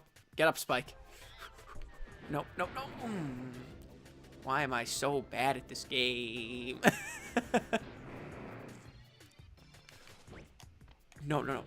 Oh no. Oh my god, guys.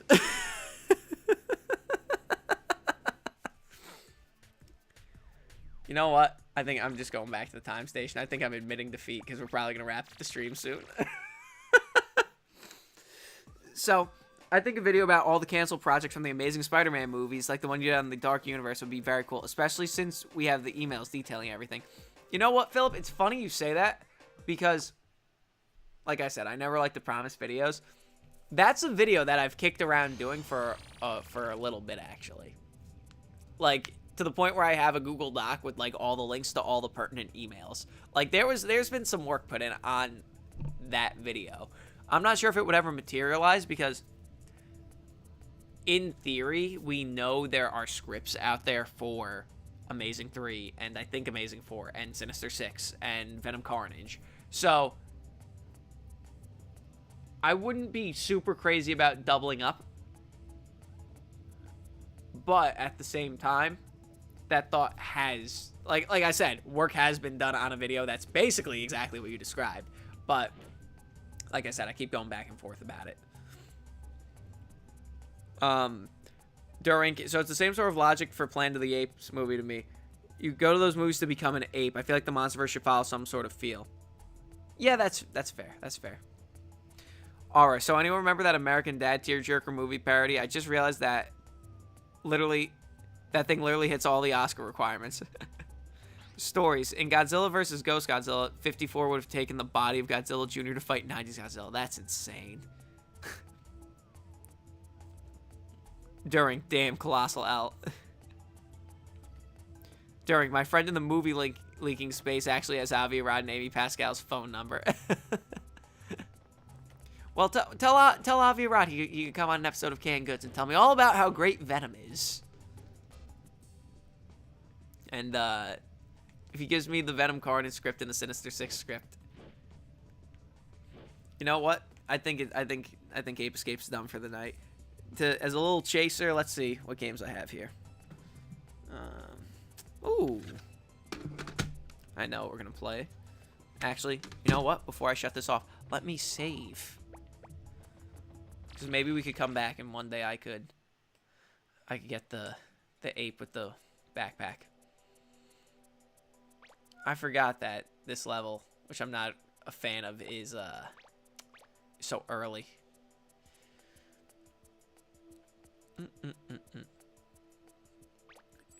All right, cool. So,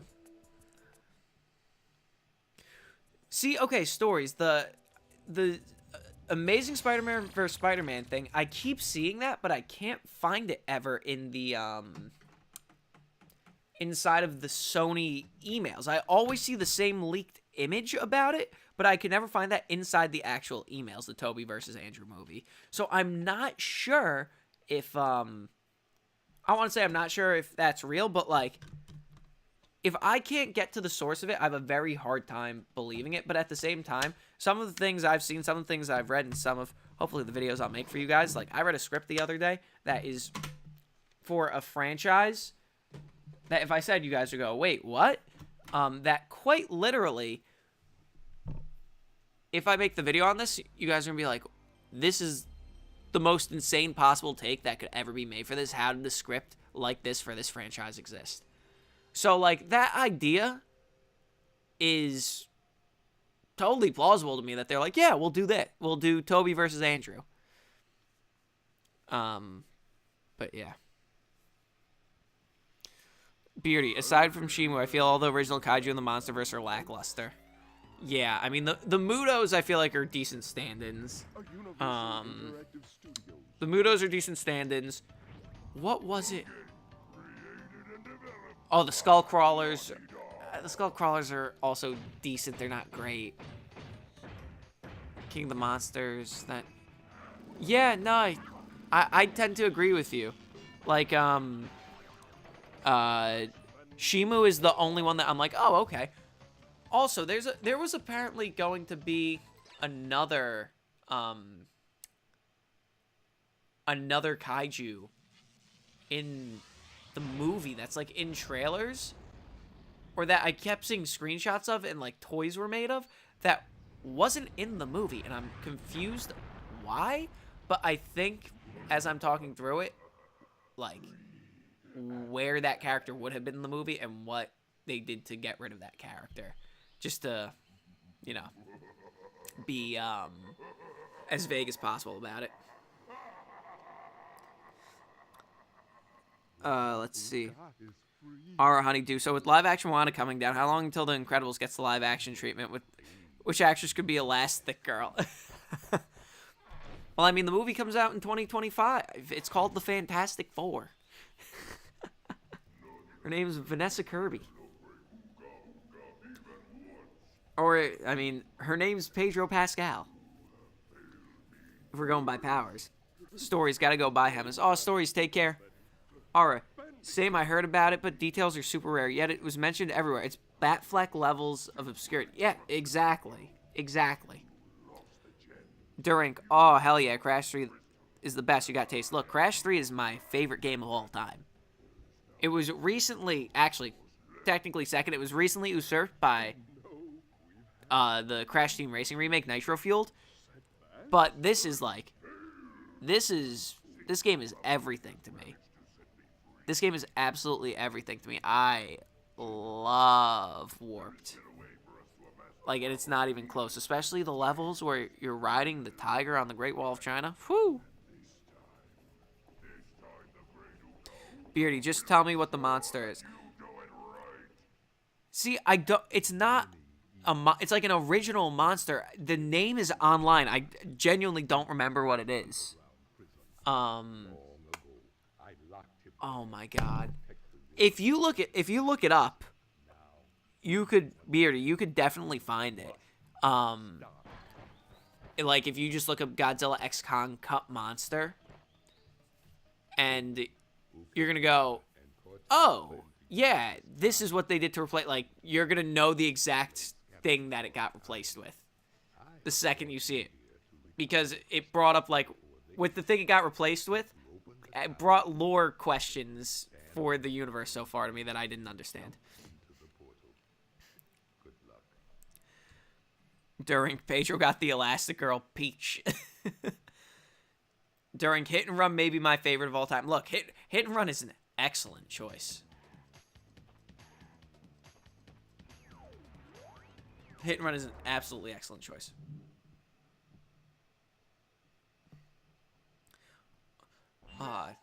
Crash, crash, crash. Why must you always muck in my mud?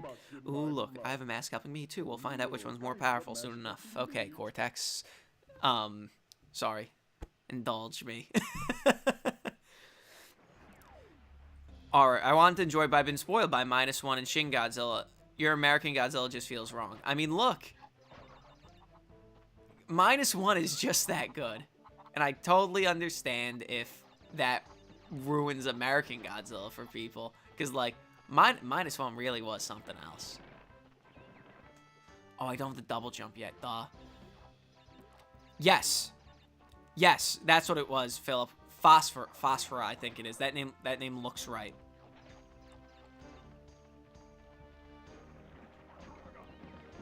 And the reason I'm being so cagey about what replaced it is because I didn't know that this, as we're calling it, spoiler monster, was also in the movie. But yeah, I think it's Phosphor. Unless I'm totally wrong and Phosphor is an existing kaiju, which I don't think. Because, like, there were pictures of it, there were toys of it, and, like, the movie went on, and they're like, oh, and they were talking about Spoiler Monster. I was like, huh? Oh, okay. And I was like, nah, this is a red herring, and it's really going to be this Phosphor thing. And it, very much wasn't. It wasn't a red herring.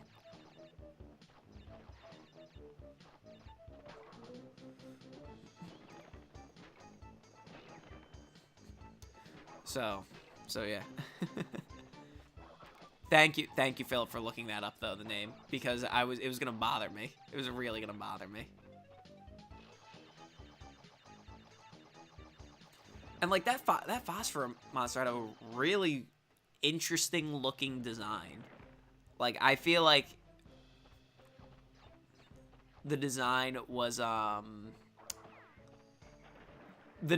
very emblematic of the MonsterVerse as a whole. Because, like, Shimu is very emblematic of, like, Godzilla. Like, Shimu looks like she fits very well in with the Godzilla, you know, gaggle of creatures. And Scar King obviously looks like a Kong.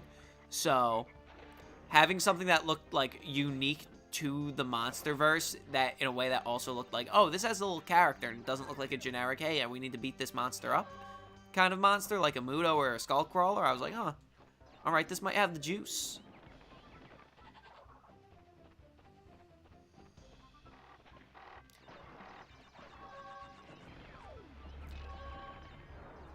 Yeah, apparently, wait, actually, before, alright, so has anyone seen Shin Ultraman? I have not. Beardy, that thing creeps me out. Phosphor. Apparently, they took Phosphor out of the movie because they did a test screening and it was so disastrous that they're like, oh, no, we'll replace it with something else later.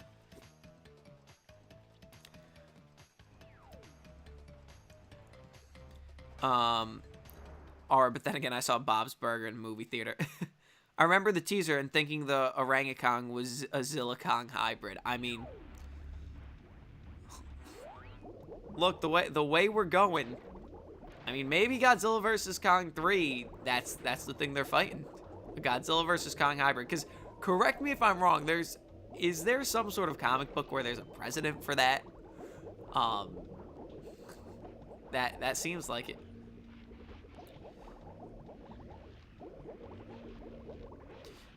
See, Beardy, I agree with you on that point about Godzilla's girlfriend being better than Phosphora, but at the same time, I don't know if that jives with the lore.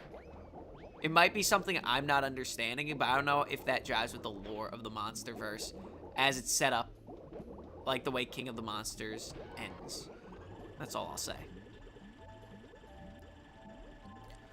Aura makes me wonder who clapped whose cheeks. Oh my goodness. I mean, maybe that's... Maybe the real final boss of the MonsterVerse is the friends made along the way. If the MonsterVerse has Kongzilla, that's how we know it's gone too far. It's straight up the meme of George Lucas going, I might have gone too far in a few places. Aura, no, it was a fan creation and convinces it all that it was a thing. Oh, okay.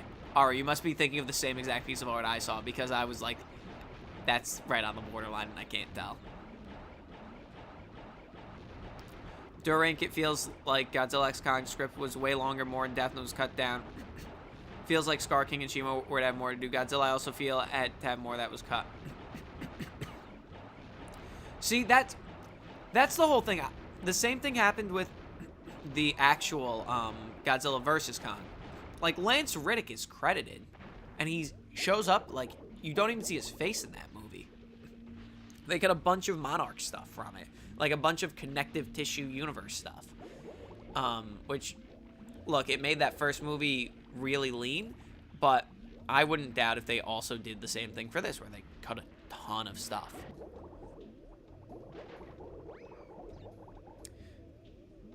I mean, especially Godzilla, because Godzilla, like, you see the beginning and end of all of his trials and tribulations, but never the middle, which I think is wild. Alright, so could movie-going audiences handle the Superman and Wonder Woman pairing in the DCU? Oh, man. I don't know. I hope we don't get that. I really hope we don't. Because I just want a good Lois and Clark. I want a good Superman and Clark. Or I'm desperate. Some people hate it, but the new 52 run gave it enough meat and to make it feel good. I mean, I don't... Oh, god damn it. I meant... the stupid jet ski. Heartbreaking. This is what pain feels like. Just kidding. Pain feels like when this happens in Crash 4. No, but Aura, I don't disagree with you. I vastly prefer Lois and Clark together, but I mean, Diana and Clark together, I also agree that I think they did give you enough meat to like follow that kind of through line, like for sure.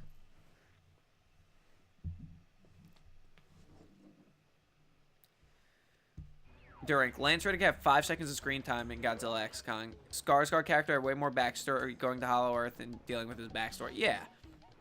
I mean, I thought it was so weird because I was like, because I watched Godzilla vs. Kong for the first time and I'm like, so how does they cut out so much Monarch stuff that I was genuinely like, so how does Monarch tie into any of this?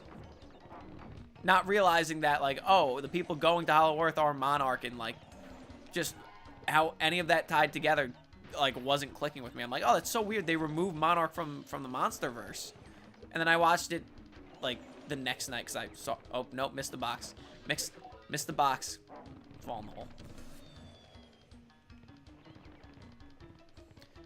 Let's see.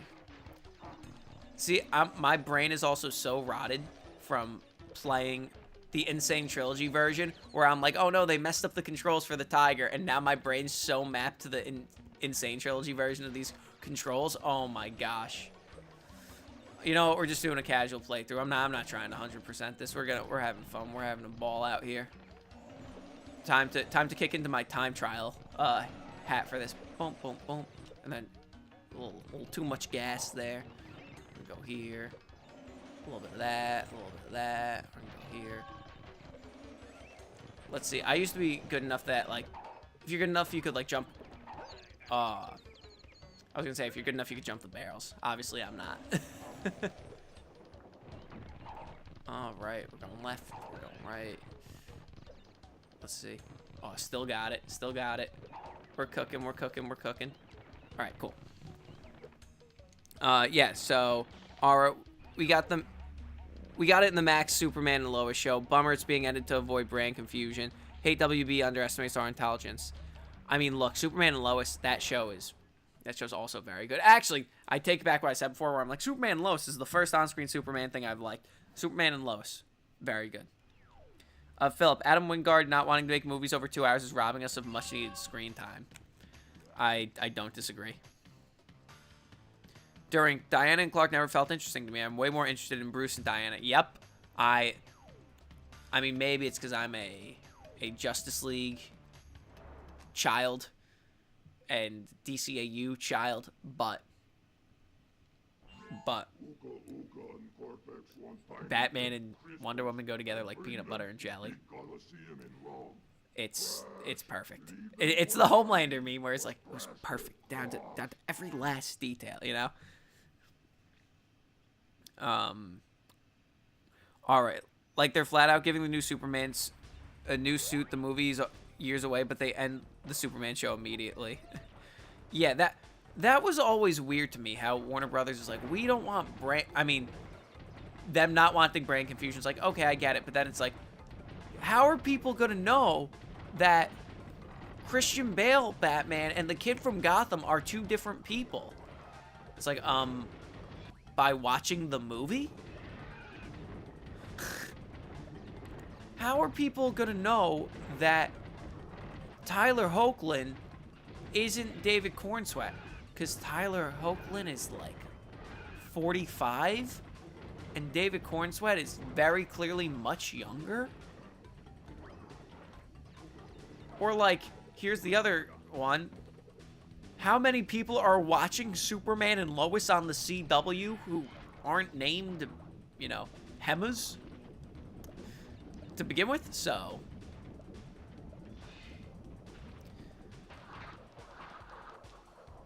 all right, nah, Bruce and Diana is weird. Wonder Woman fits in Metropolis, but not in Gotham. Gotham is for the Halloween-flavored DC characters. Well, I don't disagree. I think that's what makes Wonder Woman so compelling there.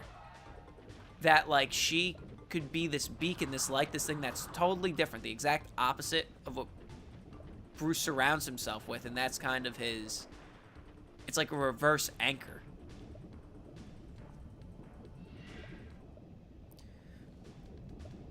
Durink, I don't even think it's Adam Wingard cutting it down. WB has a mandate for most of their blockbusters being 2 hours or under. Yeah, never forget Justice League so we could all get our bonuses. We saw that worked out, and then the Snyder Cut came out and was one of the best superhero movies ever made. Oh, happy 3-year anniversary to the Snyder Cut a few days ago. Like, I will never forget watching the Snyder Cut the first time, and because one of my friends, she's like, I want you to film it, your reaction as soon as it ends. And there's a video that came up, like, in my memories on my phone that was me being like, they had the movie. They had it there the whole time. What happened? So, yeah. Beardy, I love Batman and Wonder Woman together so much I hate Batman and Catwoman. Really? Batman and... See... All the reasons I just described why Wonder Woman and Batman in my mind work, even though it's the exact opposite, because it goes so far in the other direction, I feel like that's why it works for Catwoman, where it's like, oh, nah, Catwoman's just doing what she needs to do to survive, the same way Bruce is operating from a place where he's like, I just need to survive. Like it's very cliche to say, but it's like, Bruce is still the little kid in the alley watching his parents get shot the same way that... And, like, he's like, I need to survive. And in the same way, Selena is like, I just need to survive. Because, like, I'm a thief. That's the way of life. That's the way it is. And I think kind of holding up a mirror like that to Batman is also an interesting dynamic. Not to say that, you know, they're the same, but they're similar enough that it's like, oh, you're holding up a mirror.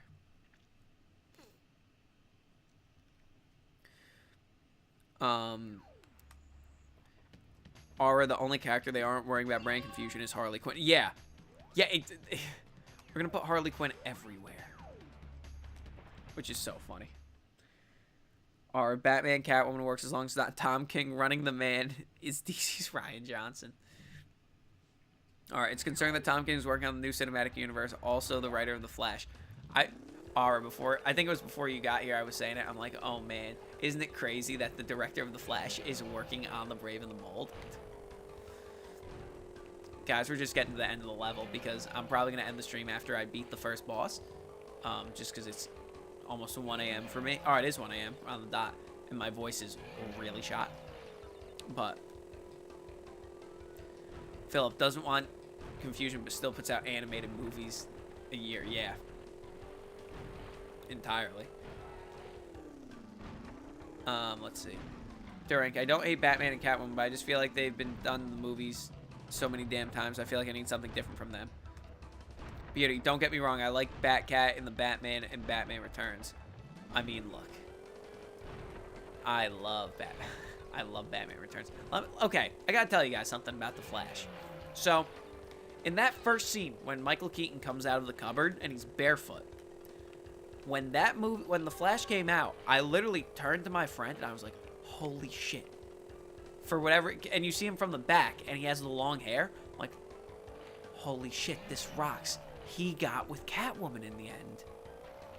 And I thought it was going to turn around. It was going to be a whole fight with Michelle Pfeiffer. Don't ask me why I thought that, but that's like where I got to. And then it was Michael Keaton with long hair, and I was like,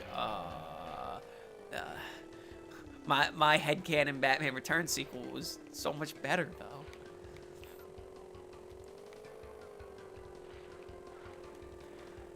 All right, we're hauling a little ass to get to this end of the level. I'm going out of my way to not hit boxes. Okay, cool.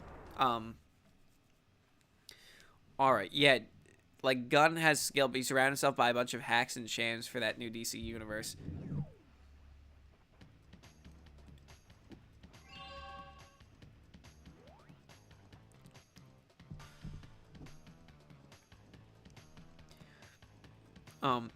Not really, especially since no Batcat pairing is like the others. That's like saying Keaton Batman. Oh yeah, that's true. That's true, Aura.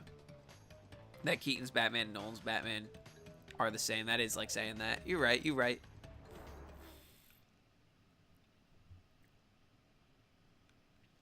Durink, I think not only the director of The Flash, but Christina Hodson and DCU writers room wrote The Flash and Batgirl. Yes, that's also true. But again, the Flash is Frankenstein and duct tape together. We gotta remember that. Xenoid, oh Xenoid, you're popping in near the very end. Oh man, yes, I have seen Godzilla -1, and it is a banger. Philip, I didn't really engage with the DCU, but I think I'll give Gunn's universe a shot. Ooh, that's interesting. Is it off the back of his Guardians work, or is it off the back of the Suicide Squad, or anything else in particular? Philip.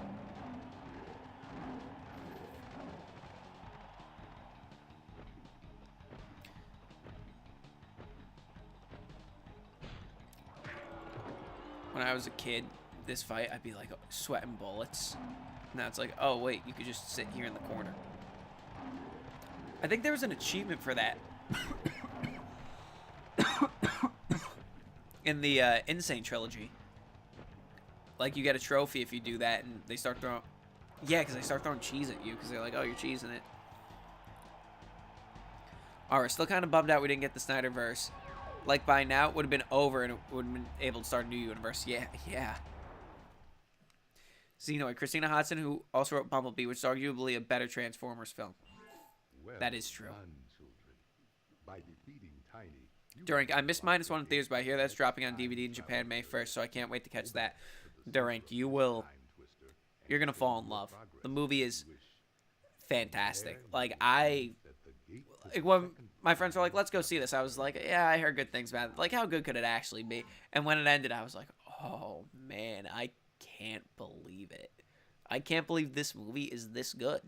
Like, straight up. But yeah, guys, I think we're gonna call it for the night. Like I said, my throat's shot, so I'm just gonna run around the warp room a few times. If any of you have any final questions, comments, thoughts, send them in, and then we'll wrap it up. Philip, I think Gunn has definitely shown he's got talent to helm the universe. I'm also not a DC fan, and the last universe was a complete mess, so maybe this one will be well put together. I mean, that's fair. That's fair. Alright, I didn't like Bumblebee. Like, he was human intelligence and then became an animal-minded transformer. The level of brain damage is kind of a bummer. Oh, man.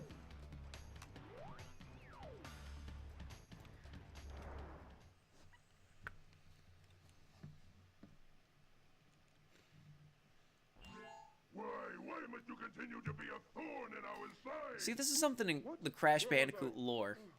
Indulge me for a second. That was always very, very weird that they never did again. That Cortex wears Uka Uka.